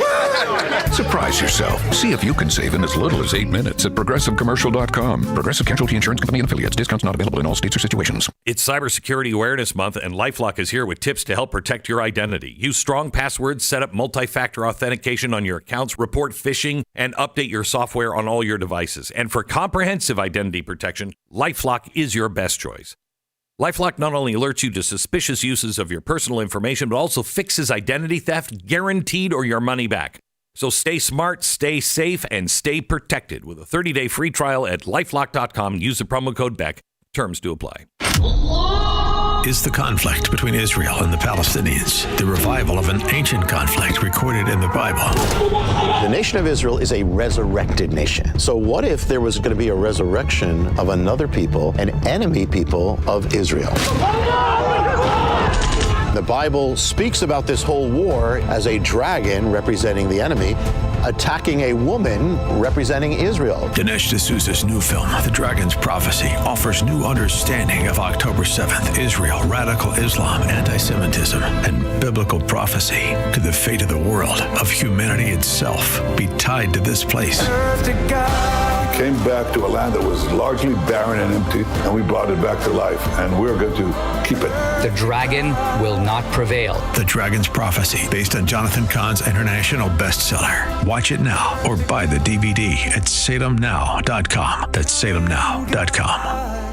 It's Cybersecurity Awareness Month, and LifeLock is here with tips to help protect your identity. Use strong passwords, set up multi-factor authentication on your accounts, report phishing, and update your software on all your devices. And for comprehensive identity protection, LifeLock is your best choice. LifeLock not only alerts you to suspicious uses of your personal information, but also fixes identity theft, guaranteed, or your money back. So stay smart, stay safe, and stay protected with a 30-day free trial at LifeLock.com. Use the promo code BECK. Terms do apply. Guys, fall is here, and so are the all-new styles from Untuck It. We make the world's best untucked shirts, and this season's new arrivals are some of our best yet. From soft-brushed flannels to easy wrinkle-free cotton, every shirt is designed to keep you sharp and comfortable, whether you're layering up for work, weekends, or nights out. Special discounts for first-time customers, so shop now. Get the new arrivals today at untuckit.com and more than 80 stores. Untuck It, shirts designed to be worn, untucked. Taking a look at the roads from the Team Hochberg Traffic Center, I'm Sue Aller. Inbound on the Eden from Lake Cook to Montrose is 15, getting slow on the outbound side at 28. The Kennedy is 45 minutes both ways from O'Hare to the Burn Interchange. The Eisenhower inbound from Wolf to the Oak Post Office is 47 minutes. Outbound is 37. There is a collision on the exit ramp on the outbound side at Austin Boulevard. Inbound Stevenson from the Tri-State to Lakeshore is 51 minutes. Outbound is 23. The Dan Ryan from 95th to the Burn Interchange is 31, looking good on the outbound side at 12, but in the express lanes, there is a stall on the inbound side, taking out the left and center lanes right near 33rd Street, and it is stop and go on the northbound side of Lakeshore Drive at Hollywood Avenue, and still clearing a broken water main that has the right lane blocked near north on Ohio Street between Dearborn Street and State Street. Traffic is a service of Turnkey. Chicago's Morning Answer continues next, but now a check of your forecast from the National Weather Service. Today will be windy and cooler with more clouds rolling in. Expect a couple of brief showers this afternoon with a high of 55. Tonight there may be a shower in some areas early on. Otherwise it will be cloudy and windy with a low of 44. I'm meteorologist Jason Caterina on AM 560, The Answer. Get the latest weather, traffic, and news updates online at 560theanswer.com. This hourly segment is brought to you by Health Quest Radio with Dr. David Kolbaba. Saturday mornings at 11. Visit healthquestradio.com. Now, from the Signature Bank Studios. This is Chicago's Morning Answer with Dan Proft on AM 560. The Answer.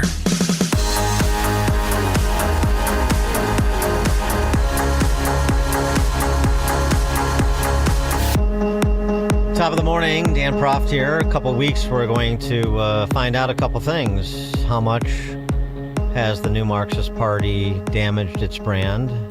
Is it so much that they lose statewide races in Virginia and New Jersey, two blue states? Will Trump voters come out when Trump is not on the ballot? Can a focused effort to turn out on-again, off-again Trump voters work in New Jersey and Virginia? And does that portend good things for the midterms next year? Trump has weighed in on the races now. He posted on Truth Social about the Republican gubernatorial candidate in New Jersey. Jack Ciattarelli is a winner for New Jersey. Mickey Sherrill is the exact opposite, a stone-cold loser who will drive your energy costs through the roof, just like the Democrats are doing all over the country, but even more so because she has no understanding of what she's doing. Put simply, Jack Ciattarelli will bring your energy costs down to a new low, and Mickey Sherrill will do the exact opposite. Energy costs under her will go up by levels never seen before. Mickey has no clue as to what she's doing. New Jersey, vote for Jack Ciattarelli. He will never let you down.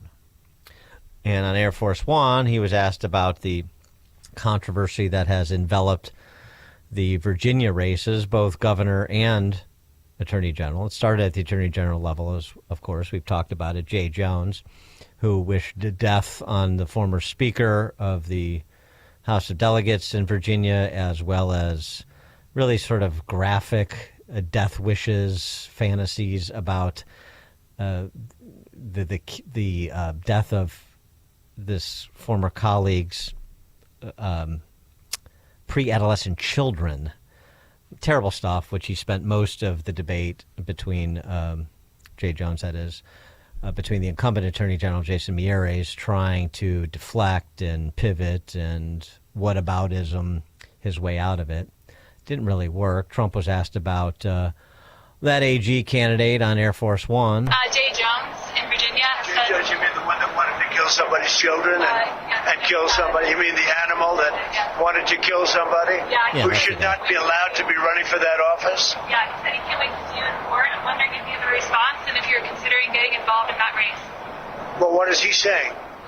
He said in the debate on Thursday night that he can't wait to sue your administration and see you in court. No, he's a third-rate intellect. He's a guy who I've never seen anybody say what he said, that he wanted to kill his opponent's children, he wanted to kill his opponent. No, I can't imagine anybody voting for Jay Jones. Look, you would think he's totally discredited. I would think he wouldn't even be allowed to do that. Anybody would be put in prison for what he said.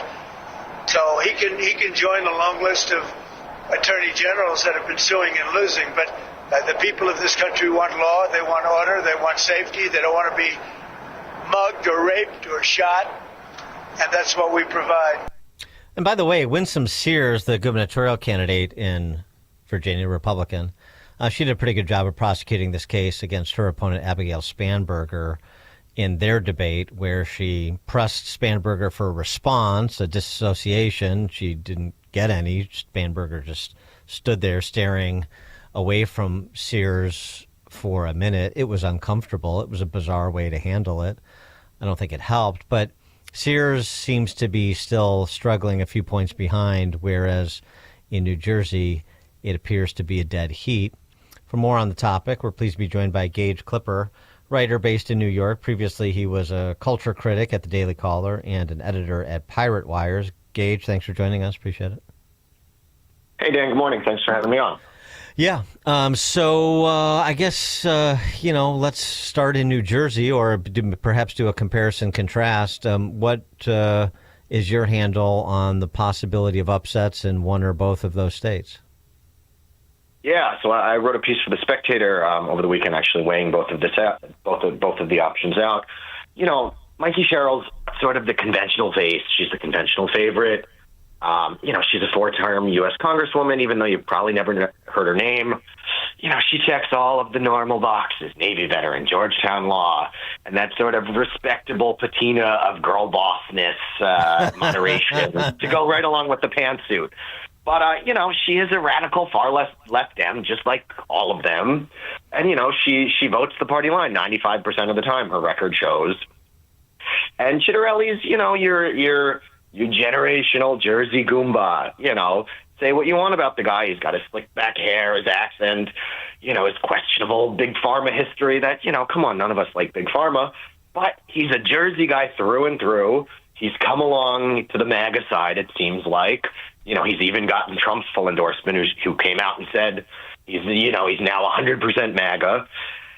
And, if he can't win in Jersey, then, he really should be able to pull off the W in his home turf. So, he's been around for a while. He's a known entity. This is his third time running for governor.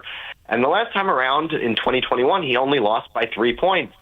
That was against Phil Murphy, who we all know from the COVID era. He was a national figure just like Cuomo and just like Whitmer. And, that was back when cancel culture was everywhere. And, Democrats had an iron grip on the narrative, and all anyone was talking about was January 6th. And, if he could get within 3 points back then, he should be able to pull this off. But, we'll see. State polling's limited. There's a few here or there. But, we do see the polls narrowing. So it's, it started towards near a 10-point spread when the polls started. Is now narrowing down to 6. And, you could say what you want about trusting the polls. But, Sherrill's not even breaking a majority. So, we'll see what happens. What about the enthusiasm to the extent that it's able to be measured? In other words, the wild card always, will Trump voters come out? Because especially if you're going to spring an upset in a blue state, you need full participation by on again, off again Trump voters, in addition to moving some people from the middle to the center right. Exactly. Enthusiasm is what matters in the age of populism. And the Dems don't really have it. They have their fake No Kings protests that are all funded by billionaires. And, the enthusiasm really is on the populist right side. So that same Quinnipiac poll, which is the most recent state poll out of Jersey, shows Chitterelli voters saying, 55% are very enthusiastic compared to just 52% for Sherrill. It tracks a variety of different issues. How they're going to handle schools or transit or keeping your family safe, or the economy and everything. And, they're all sort of within spitting distance. And, that speaks to how crazy it is that people could view a far left Dem, in a similar boat with the Republican. But, if, what's that, a 13-point spread, if 13% of Dems just shrug their shoulders on election day, then it's pretty safe to say how this thing's going to turn out. Oh, you said 55-42 in terms of the enthusiasm gap in favor of Ciattarelli? 50. Yeah, okay. I mean, it's not 55's not great, but it's a 13-point spread is certainly that certainly helps. It's bigger. It's bigger than what it's bigger than what the voting poll shows. So right. Yeah, right. And do you have any perspective on Winsome Sears? I mean, she's been subjected to some awful invective as not maybe Jay Jones level, but I mean, just even at the James Madison football game over the weekend, some leftist honky told her to go back to Haiti. She's actually from Jamaica, but that's not really the point. And signage about if you don't support trans, I won't let you use our fountain. Just crazy stuff from the crazy left. That has targeted Winsome Sears, too, but she seems to be struggling more in Virginia than Ciattarelli is in New Jersey. Yeah, I mean, I think she's probably a weaker candidate. Even though Virginia is sort of more naturally suited as a swing state, you look at New Jersey, and, the last Republican governor was Chris Christie in 2012, who, now is really just famous for hating Trump. And for the presidential race, it hasn't gone red since '88. But, Virginia, it's been much more of a battleground state. There's been much more of a concerted effort from the national Republican level to flip the state and pump money into it and really bring about candidates, good candidates. Especially coming on the heels of Glenn Youngkin, right? You had a successful term. Yeah, exactly. And, he was such a winning candidate. He touched on the MAGA populism, but also he was, had the sort of patina of respectability that those moderate suburban voters love, especially in Loudoun County. But, I think the one thing with Winsome Sears and all this invective she's been subjected to, the left's true colors show, whenever it's, they'll talk about all, identity as much as they want, and they'll, cheer on black women as soon as they disagree with it, as long as she agrees with that. Once you stop towing the party line, then you become the enemy, and everything about race and gender goes right out the window, and they couldn't care less. I found this interesting too, just since you're in New York, talking about Mamdani's campaign and this piece about young business professionals voting for Mamdani. People that were upperly mobile in tech and finance, making a few $100,000, but they're still finding financing their life in New York challenging, even with relatively high salaries, and they're going to bet on Mamdani. I mean, it's just such a sad commentary on people's understanding of basic economics in terms of why New York is affordable and how it will only get more unaffordable with ramping up these redistributionist policies that Mamdani is talking about, including tax increases, which of course will hit these very people that are supporting him. So it's just sort of a sad commentary on where the, center of gravity is with respect to the economic IQ of big city residents. Yeah, I mean, there's a few things I think to note on this. It's one, you can make a few $100,000 in New York and really feel downwardly mobile from, your parents who made a decent salary in the suburbs. And, it's crazy. And, these people do feel it for sure. It's middle class in New York. New York really today exists for the very poor and the very rich. So maybe they're turning to Mamdani out of desperation. But, the irony is that they're that sort of the, affluent, yuppie middle class type, for New York at least, that he wants to punish. They're the people moving into where historically working class neighborhoods and gentrifying them. And, these are the people that Mamdani really hates and wants to punish for their relative success. And, but at the same time, it might just not be that deep. There's just a current of cool factor. He's like a young guy who makes fun videos, and socialism is just cool. Are they fun? I mean, you were a cultural critic. Are they fun videos? That Survivor commercial he did? I mean, boy, that's really current. I mean, that was so lame. Yeah. I mean, you know, it is lame. It is pretty cringy, but it does sort of touch on this like nostalgia that, you know, I'm in my early 30s that, you know, that my generation sort of has for that time when everything didn't feel so bleak. And, you know, he grew up in the industry. His mom's a famous producer. He does have that sort of fun Bollywood vibe. And, you know, you could absolutely make fun of it. And it, you know, it is tacky, you know, the way they do this. The smash cuts and, you know, constantly, you know, flipping from frame to frame to keep the viewer's attention. It's tacky, it's cheap, but, you know, it grabs people for sure. Well, as Ed Koch said, the people have spoken and now they will be punished. That's what I expect to happen in New York. You know, that absolutely. Gage Clipper, writer based in New York. Previously, he was cultural critic at the Daily Caller and editor at Pirate Wires as well. Gage, thanks for joining us. Appreciate it. Thanks, Dan. And he joined us on the Turnkey.pro answer line. It's news, opinion, insight. This is Chicago's Morning Answer on AM 560. The Answer. Hi, this is Sean Thompson. When you take your grandkids to Disney, do they know what's in your investment portfolio? Do they even care? They're busy having a great time, and you're busy making memories. At Alpha Wealth Group, Tom Fortino understands the nuts and bolts of retirement planning. The investments, the stock market, taxes, Social Security, Medicare, and much more. But think about it. What are you really trying to do here? Is your goal to beat the S&P, or is your goal to make memories with your family? At Alpha Wealth Group, their goal is to give you the confidence to spend in retirement without the fear of running out of money. Call Tom Fortino and the team at Alpha Wealth Group to learn more. You can do it today. Call 630-864-6711. The number again, 630-864-6711. To schedule a no-obligation consultation. You can do it today online as well at alphawealthgroup.com. That's alphawealthgroup.com. These days, people who are in pain are taking control of their health and looking beyond traditional medicine. Dan Proft here for my friends at QC Kinetics.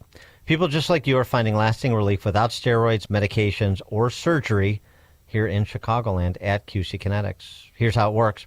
Your blood contains tiny but mighty healing tools. At QC Kinetics, Dr. Caravelli and her team get to the root of where your pain stems and concentrates these natural healing tools in the exact location. By putting these natural elements to work, your body can revitalize joints, literally using your own power to heal. It's a simple injection, not a hospital stay. It's fast, it's all natural, and there's no downtime. So if your back, knees, or shoulders are keeping you from enjoying life, I want you to explore your options before having surgery. Call my proud sponsor, QC Kinetics, today and schedule a free consultation with Dr. Caravelli and her team. Your first consultation is free. There's no reason to wait. Call QC Kinetics now. 312-827-6261 is the number. Again, 312-827-6261. Once more, 312-827-6261, and tell them I sent you when you do. You okay down there? I tripped over old china boxes in the basement, and now I'm stuck behind the ping pong table we never use. I'm coming to the rescue, if I can find you. You know, if we finished this basement, we could actually enjoy this space. I think it's time to call Forever Remodeling. Forever Remodeling turns disaster zones into game rooms, guest bedrooms and bathrooms, home theaters, a custom space just for you. Visit foreverremodeling.com. That's the number 4, everremodeling.com. Salem News Channel is America's fastest growing conservative TV network. It's an absolute crazy day. Home to the largest lineup of free speech champions anywhere. Delivering in-depth insight and unapologetic opinion on today's biggest news stories. Americans aren't going to put up with this anymore. SNC brings you the news that matters, told with integrity and clarity. Watch Salem News Channel free 24/7 on your television. Stream now on Pluto TV. Make the switch to a new IT services and support company. Making the switch may seem like a big ordeal, but if you're not getting the reliable support, consistent internet, and secure solutions your company needs every working day, then meet Access One, your local Chicagoland IT experts and proud new sponsor of Chicago's Morning Answer. These are the guys you want to talk to. Access One has been powering Chicago businesses with secure, reliable IT solutions for more than 30 years. From their HQ in the West Loop, local and in tune with Chicago businesses, that's Access One. Whether it's voice over IP phones, dedicated internet, managed cybersecurity, cloud backups, or 24/7 support, Access One is here for you and your business. Serving thousands of companies from Naperville to the North Shore, Access One is Chicago-owned and Chicago-run, a trusted IT partner for law firms, clinics, tech startups, and manufacturers. They'll make the switch for you easier than you think. Call them today to discuss your business needs and tell them I sent you when you do. Their number, 1-800-804-8333. Again, the number 1-800-804-8333. Or you can visit them online at accessoneinc.com. That's Access1, O-N-E, Inc.com. Access One, tech made personal, locally. Sign up for the AM 560 Answer Advantage to get early alerts on event ticket sales, special discounts, and contest opportunities. Sign up today at 560theanswer.com/advantage. AM 560, The Answer. All right. Dave Swirsky, Instagram star, thanks to his parody songs after Bears games, has done it again, 4 in a row, and he picked just the right ditty to parody. The Bears won 4 in a row now, but this game felt way too close to 4 and 2's appealing, a winning streak, a dream. To win this close, though, was a surprise against a subpar team. But what could be, once they get it right, penalties, though, keep these games so tight. But Bears, they keep barely winning, so we'll keep believing that we're a playoff team. These wins feel nice and dandy, from 0-2 they've climbed.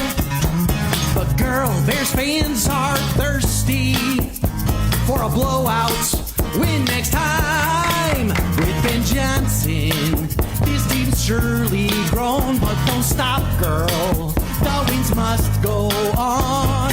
The Bears keep on barely winning, so far from their ceiling.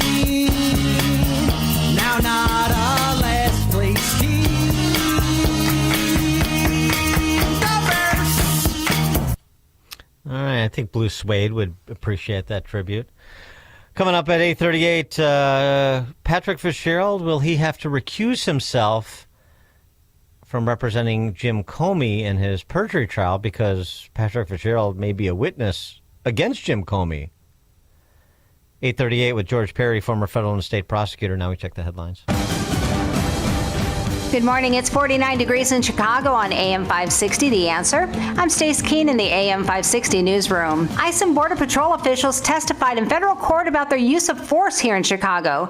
Fox's Jeff Manasso reports. Border Patrol and Immigration and Customs Enforcement leadership expected to answer questions in federal court here in Chicago over whether agents violated a court order by using tear gas last week during a tense immigration crackdown when agents were assaulted in Chicago. Jeff Manasso, Fox News. And officials say many federal officers involved in immigration enforcement in Chicago have body cameras, but expanding their use requires more funding from Congress. The issue was discussed at a hearing yesterday about tactics used in the Trump administration's crackdown here in Chicago, which has already led to over 1,000 arrests. News is a service of Goldilocks, offering Chicagoland state-of-the-art smart security systems to protect your home or business. AM 560 listeners receive 3 months of monitoring free with new installs. Get peace of mind by calling Goldilocks at 708-889-5600. Again, that's 708-889-5600. A Check of the Roads is coming up in 2 minutes on AM 560, The Answer. Get your tickets for Freedom Summit Chicago 2025, happening on Saturday, November 8th at Westin Chicago Northwest in Itasca. This year, featuring Dr. Ben Carson, Scott Jennings, Mike Gallagher, along with Dan Proft, Sean Thompson, John Anthony, and many more. This event will sell out fast, so get your tickets today at freedomsummitchicago.com. That's freedomsummitchicago.com. Sponsored in part by Aid for Women, Breakthrough Ideas, and by Attorney Stephen A. Leahy at Opum Tax Advocates. Networks, streaming services, retail chains, and tech giants are all adding Plus to their names. But where did the concept originate? We may be biased, but we think these big wigs found their inspiration for Plus at Hassellus Mattress. Hassellus showrooms are employee-free. Give your mattress a try with no pushy sales guy. Plus, our 35 beds from the top 5 brands start at $393. Plus, unbeatable prices on Tempur-Pedic. Plus, free next-day delivery and setup. Plus, free haul away and disposal of your old mattress. Plus, 60-month interest-free financing on select Tempur-Pedic with approved credit. Plus, a $300 MasterCard gift card with your Tempur-Pedic mattress. Plus, a ruggedly handsome spokesman with a smooth radio voice. Get all this, plus a whole lot more when you shop at Hassellus Mattress. Or maybe we should change our name to Hassellus Plus. Nah. Open 9 to 9. Find an employee-free showroom near you or shop online at Hassellus.com. Is the conflict between Israel and the Palestinians the revival of an ancient conflict recorded in the Bible? The nation of Israel is a resurrected nation. So what if there was going to be a resurrection of another people, an enemy people of Israel?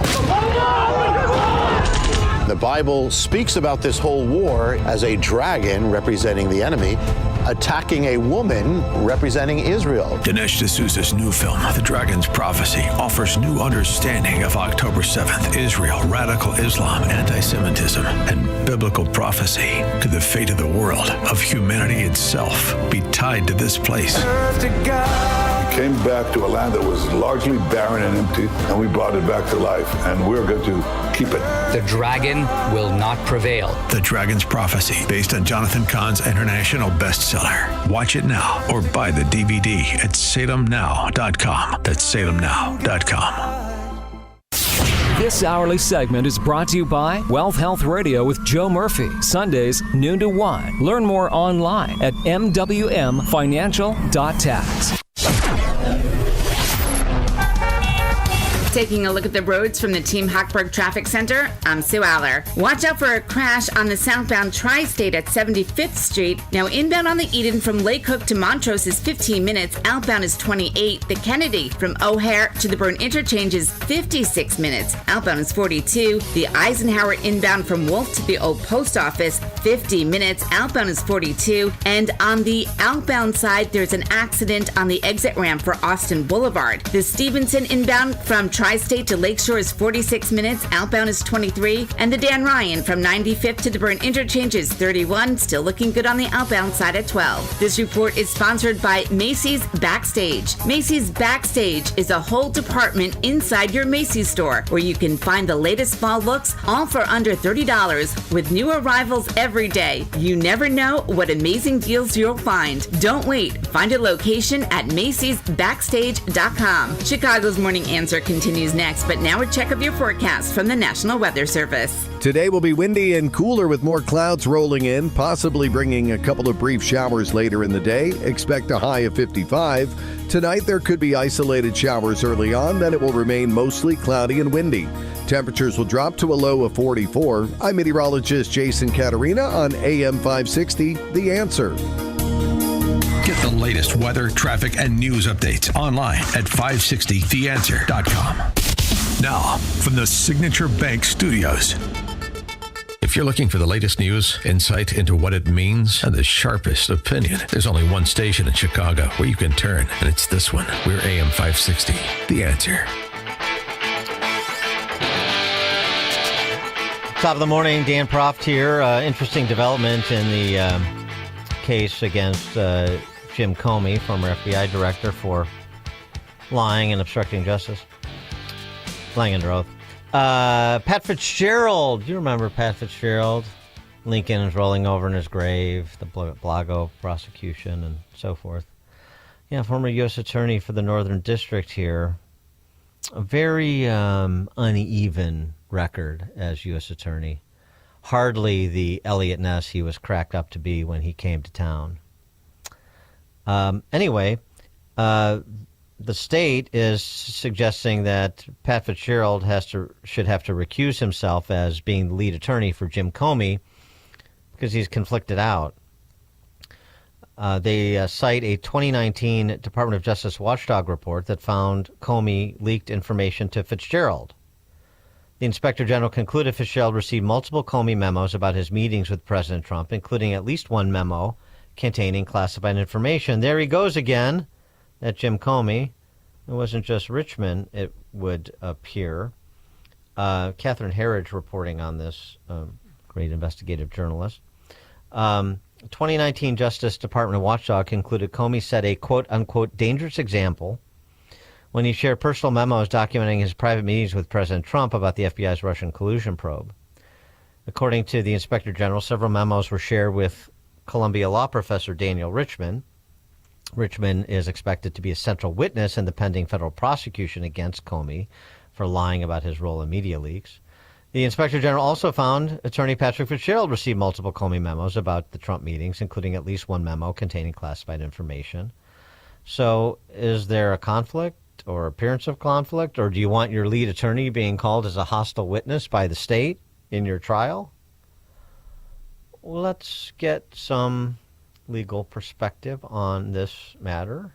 Pleased to be joined again by George Perry, former federal and state prosecutor, regular contributor to the American Spectator, and George blogs at knowledgeisgood.net. George, thanks for joining us. Well, good morning. Thank you. So, how about that apparent conflict that Patrick Fitzgerald had? Should he step aside as legal counsel or be compelled to? Yeah. A lawyer cannot be both an advocate and a witness. If he's going to try the case, he cannot testify. He should not be a person who's a potential witness. So I would say that based on what we know so far, he is absolutely disqualified as counsel in this case because the government could call him as a witness. I would think they would want to, right? Why wouldn't the government, even if he is going to be hostile, why wouldn't the government call him if that IG report is correct? Yeah, absolutely. Absolutely. I mean, the great relief in all of this is that there had been some question as to whether or not the Comey case was based on Andrew McCabe, the former deputy director of the FBI, and his activities. And now apparently the case is based on what Comey did with that Columbia law professor. So that's a much stronger position for the government. And if Fitzgerald had received any classified information from Comey on an unauthorized basis, that makes him a potential witness, and therefore he cannot serve as counsel for Comey in the trial of this case. It also perhaps establishes a pattern. Sean Davis pointed this out at the Federalist. It's a long-time tactic of Comey's. He hires attorneys he leaks to, then pretends they can't be questioned because of attorney-client privilege. He did the same illegal arrangement with Daniel Richman, the Columbia professor, that he did with Pat Fitzgerald. Mm-hmm. Yeah. Well, it speaks to someone who is, less than the paragon of integrity that he presents himself to be. Yeah, and look, the attorney-client privilege is a wrinkle in all of this, but the attorney cannot testify to communications that he's had with his client. However, he can certainly testify to the actions of his client, and if the allegation here is that Comey provided classified material to Fitzgerald, Fitzgerald can testify to that. He may be prohibited from testifying as to what Comey said to him when he was seeking legal advice, but as far as Comey's actions, he can testify to that. And it'd be like me representing a bank robber, and I saw him rob the bank. Well, they can put me on the stand and say, what did you see? And that's not covered by privilege. I would have to say, I saw the guy rob the bank. Same thing here. So do you find the case, given what we know at this point, do you find the case against Comey pretty compelling? Well, yeah, except there's the one problem that I see with it. It's based on Comey's testimony before the Senate. And the problem with all of this is that nobody in the Senate, with the exception of maybe Josh Hawley and Senator Kennedy from Louisiana, know how to question witnesses. And this case appears to be based on questioning by Senator Ted Cruz, who's better than most of those guys in the Senate when it comes to questioning. But the questioning by Cruz was, from my standpoint, very imprecise in many ways and left a lot of wiggle room for the witness, for Comey. And so I think they're going to have some difficulty there making it stick. You want to have sharp, short, and clear questions and clear answers. And if you look at what Cruz was doing, he was trying to draw a dichotomy between what Andrew McCabe had to say about leaks and what Comey had to say about leaks. And I thought it was just kind of mushy. So I think they got a problem there. But no, they've got enough evidence to go to trial. And I think that, Comey is going to be in for a rough ride. But can they make it stick before a jury? I'm not so sure. Yeah, I mean, it is worth noting, just because of what I described from Catherine Herridge's reporting about the memos to Patrick Fitzgerald, one of which include classified information. The charges against Comey are making a false statement and obstruction. There's no mishandling of classified information charge. If people were thinking, well, that opens up a whole other, that provides more exposure, but that's not one of the charges against him. So, yeah, and I think that's a real weak point. So. Wanted to get your take. I had this discussion yesterday with Professor Richard Epstein from University of Chicago, and we have different views on this, and it's always intimidating when you're talking to Richard Epstein. But nonetheless, federal district court judge seems to be going my way and not Professor Epstein's. So Trump can stage National Guard in Portland, just as he is staging them in suburban Chicago. No relief on the TRO that prevents deployment in either city. But it seems to be moving in the direction of Trump through the courts in terms of his ability to deploy the National Guard, even against local objections, in support of federal law enforcement enforcing federal law, particularly when you have violent acts being committed against federal law enforcement officers, as has happened both in Chicago and Portland. Yeah, and the Ninth Circuit, a panel of the Ninth Circuit, overturned that temporary restraining order and said that Trump can go ahead and deploy troops in Portland. And this was a 2-1 panel decision. If the case is appealed to the full Ninth Circuit, which is kind of a Fruit Loop circuit court, it could very well be overturned, and then it would have to go to the Supreme Court of the United States. But the fact of the matter is, the president's authority to deploy troops to protect federal facilities and to deal with disorder is crystal clear. And I mean, if you go back to history, just look at the history of this thing.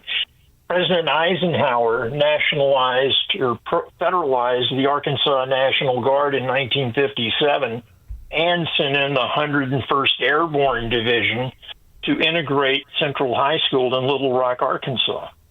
And that military occupation of Little Rock, Arkansas lasted for 8 months, with both paratroopers and National Guard remaining on scene. They did the same thing at the University of Alabama and Ole Miss, University of Mississippi, to integrate those schools. They sent in regular Army troops in addition to the National Guard. And you can go on and on and on. There have been about over 30 times in our history when the president, on his own authority, has sent in troops to maintain order and to accomplish a federal purpose. In the case of Little Rock in Mississippi and Alabama, it was to enforce integration orders. But there's no question that the president has this authority. And the only reason this has become an issue is because we've got a lot of district court judges who have an outsized opinion of what their authority is in these matters. There's no question that Trump can do this, and it's not going to get resolved definitively until it winds up before the Supreme Court of the United States. And I'm confident the Supreme Court of the United States will uphold Trump's authority to deploy these troops. And he has not invoked the Insurrection Act, but he's not taking off the table either. This is what he said to Maria Bartiromo over the weekend. And don't forget, and I haven't used it, but don't forget, I can use the Insurrection Act. 50% of the presidents almost have used that. And that's unquestioned power. I choose not to. I'd rather do this. But I'm met constantly by fake politicians that think that, it's not like a part of the radical left movement to have safety. These cities have to be safe. Our cities that are Democrat run, exclusively just about, are unsafe cities. Is Trump right to resist the temptation to invoke the Insurrection Act at this point? Well, I'd never question his wisdom, but as far as I'm concerned, he absolutely has the right to invoke the Insurrection Act. It's a mystery to me why he hasn't. I mean, when he's talking about going into Chicago to do for Chicago what he's done for the District of Columbia, I wrote an article for the American Spectator, and I went into the history of the Insurrection Act. The fact of the matter is that act expressly authorizes the president to use military force to suppress domestic violence that threatens the rights of others when state authorities either cannot or will not maintain order. And the president has broad authority under that act to determine when conditions warrant invoking the act. And courts, the case law on this goes all the way back to the 1840s. The courts defer to the president's authority in terms of whether or not he has made a good faith judgment that deployment of the troops is required. So if you look at what the mess that is going on in Chicago, the lawlessness, just, forget about what's going on out at the ICE facility in the suburbs. Just look at the general lawlessness that's going on in Chicago. I maintain that Trump could invoke the Insurrection Act to send troops into Chicago to help suppress crime. And I think that I don't know why Trump has not invoked the Insurrection Act yet, but I'm sure he's getting good advice from some very smart people. And just looking at it from the outside, I think he could do it, but he may have very good reasons for not doing so at this point. One last topic, the commutation of the prison sentence of George Santos, former congressman, very briefly. This was Santos over the weekend explaining how he found out that his sentence had been commuted by Trump. I had no expectations. I wasn't even aware until I learned it off of the chyron of mainstream media inside of the prison myself. I had just been released from segregated isolation after 41 days for absolute no valid reason other than retaliatory warden. So sorry, I learned it from the TV. Yeah, so I mean, that's incredible. You were standing in prison, you looked up at television, and that's where you saw that your sentence was commuted? More like I didn't see it. Other inmates saw it and called me over to see it. I was not in the room at the time, and then I made my way to see it. I called my family, and they told me it had happened, but I was not aware. It was a surprise. And on his critics? Pardon me if I'm not paying too much attention to the curl clutching of the outrage of my critics and of the people predominantly on the left who are going to go out there and try to make a big deal out of something like this. It is known that presidents have the power of the pardon and the clemency, which are plenary, and they're extended at their will. Well, that's true. The question is whether this was a good judgment call on Trump's part. I mean, it seems to me, George, that this is just a Trump sticking his finger in the eye of any and every Biden-era prosecutor and prosecution he can to do some score settling here. Because, I mean, George Santos is not a particularly sympathetic figure. Well, that's true, and but Trump does have the authority to do it. And, you know, if you look into the history of these presidential pardons, Bill Clinton pardoned an awful lot of people on his last day in office, and so a lot did Joe of them Biden. were people, and a lot of them were people who had contributed mightily financially to Clinton and his campaigns. And you got to wonder, is Trump, Trump clearly has the authority. I don't think Trump needs the money. I don't think Santos ever did anything for Trump. No. I mean, Santos was just basically an embarrassment and a problem. Yes. But here Trump did it. And I think he may very well be right. This is just Trump's, jamming his thumb in the eye of his critics. Yeah, and now George Santos can go back to Brazil and ply his trade as perhaps his alter ego or something. I don't know. I don't want to know, actually. George Perry, former federal and state prosecutor, regular contributor to the American Spectator. He blogs as Knowledge is Good at knowledgeisgood.net. Knowledgeisgood.net is where George Perry blogs. George, thanks as always. Appreciate it. Okay, always a pleasure. And George Perry joined us on the Turnkey.pro answer line. The stories you need to know to start your day. This is Chicago's Morning Answer on AM 560. The Answer. Signature Bank is Chicago's fastest growing independently owned business bank. It's a bank that cares about your business and is invested in your success. I'm Dan Proft, and I know this because Signature Bank is my business bank. Hi, I'm Chris Johnson, CEO of Classic Cinemas and proud customer of Signature Bank. We are a local family-owned business that is known for free refills on all sizes of popcorn, soft drinks, and ices. With over 9,000 heated recliners in 16 locations, we marry the traditions of the past with today's state-of-the-art technology. Throw in a 30-minute guarantee and an after-movie mint, and you have the perfect night out. As we strive to make every guest our priority, Signature Bank does the same with their customers. The team at Signature Bank is interested in taking my company forward. They have all the resources and solutions of the big banks, but they customize their offerings to meet my business needs. The customer always comes first with Signature Bank. Signature Bank helps local businesses succeed. Let Signature Bank turn your business vision into reality. Visit signaturebank.bank. Member FDIC, Equal Housing Lender.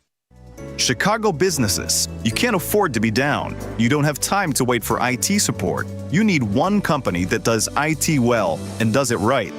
Meet Access One, your local Chicagoland IT experts. Access One has been powering Chicago businesses with secure, reliable IT solutions for over 30 years from our headquarters right here in the West Loop. Whether it's VoIP phones, dedicated internet, managed cybersecurity, cloud backups, or 24/7 support, Access One is here for you. Chicago owned, Chicago run, and serving thousands of companies from Naperville to the North Shore. Access One is the trusted IT partner for law firms, clinics, tech startups, to manufacturers. Rated top 5% in customer satisfaction and a Better Business Bureau A+ rated business. Access One is your one vendor for everything tech. Let's talk. Call 800-804-8333 or visit accessoneInc.com. That's accessoneInc.com. Tech made personal, locally.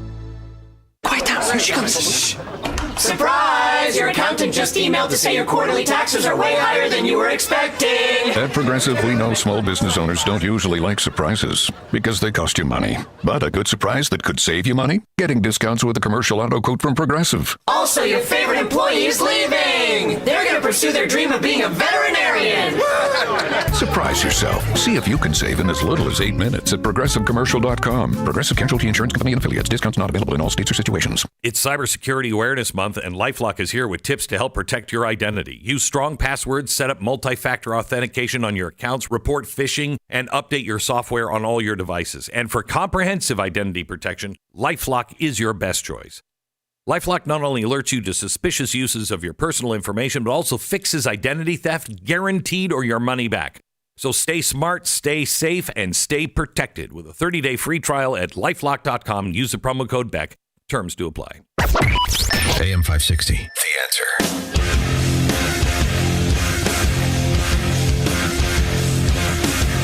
So here was a perfectly Trumpian moment yesterday with the Australian PM in town and agreeing in principle to a rare earth deal with the Aussies as a Chinese Communist Party workaround. That seems like a good play. But anyway, there was the Australian ambassador to the U.S. was in the room. Apparently, the Australian ambassador to the U.S. had previously said some less than complimentary things about Trump. He got wind of it in real time and had a timely Trumpian quip. Even the things the ambassador said about you in the past, the Australian ambassador? I don't know anything about him. I mean, if he said bad, then maybe he'll like to apologize. I really don't know.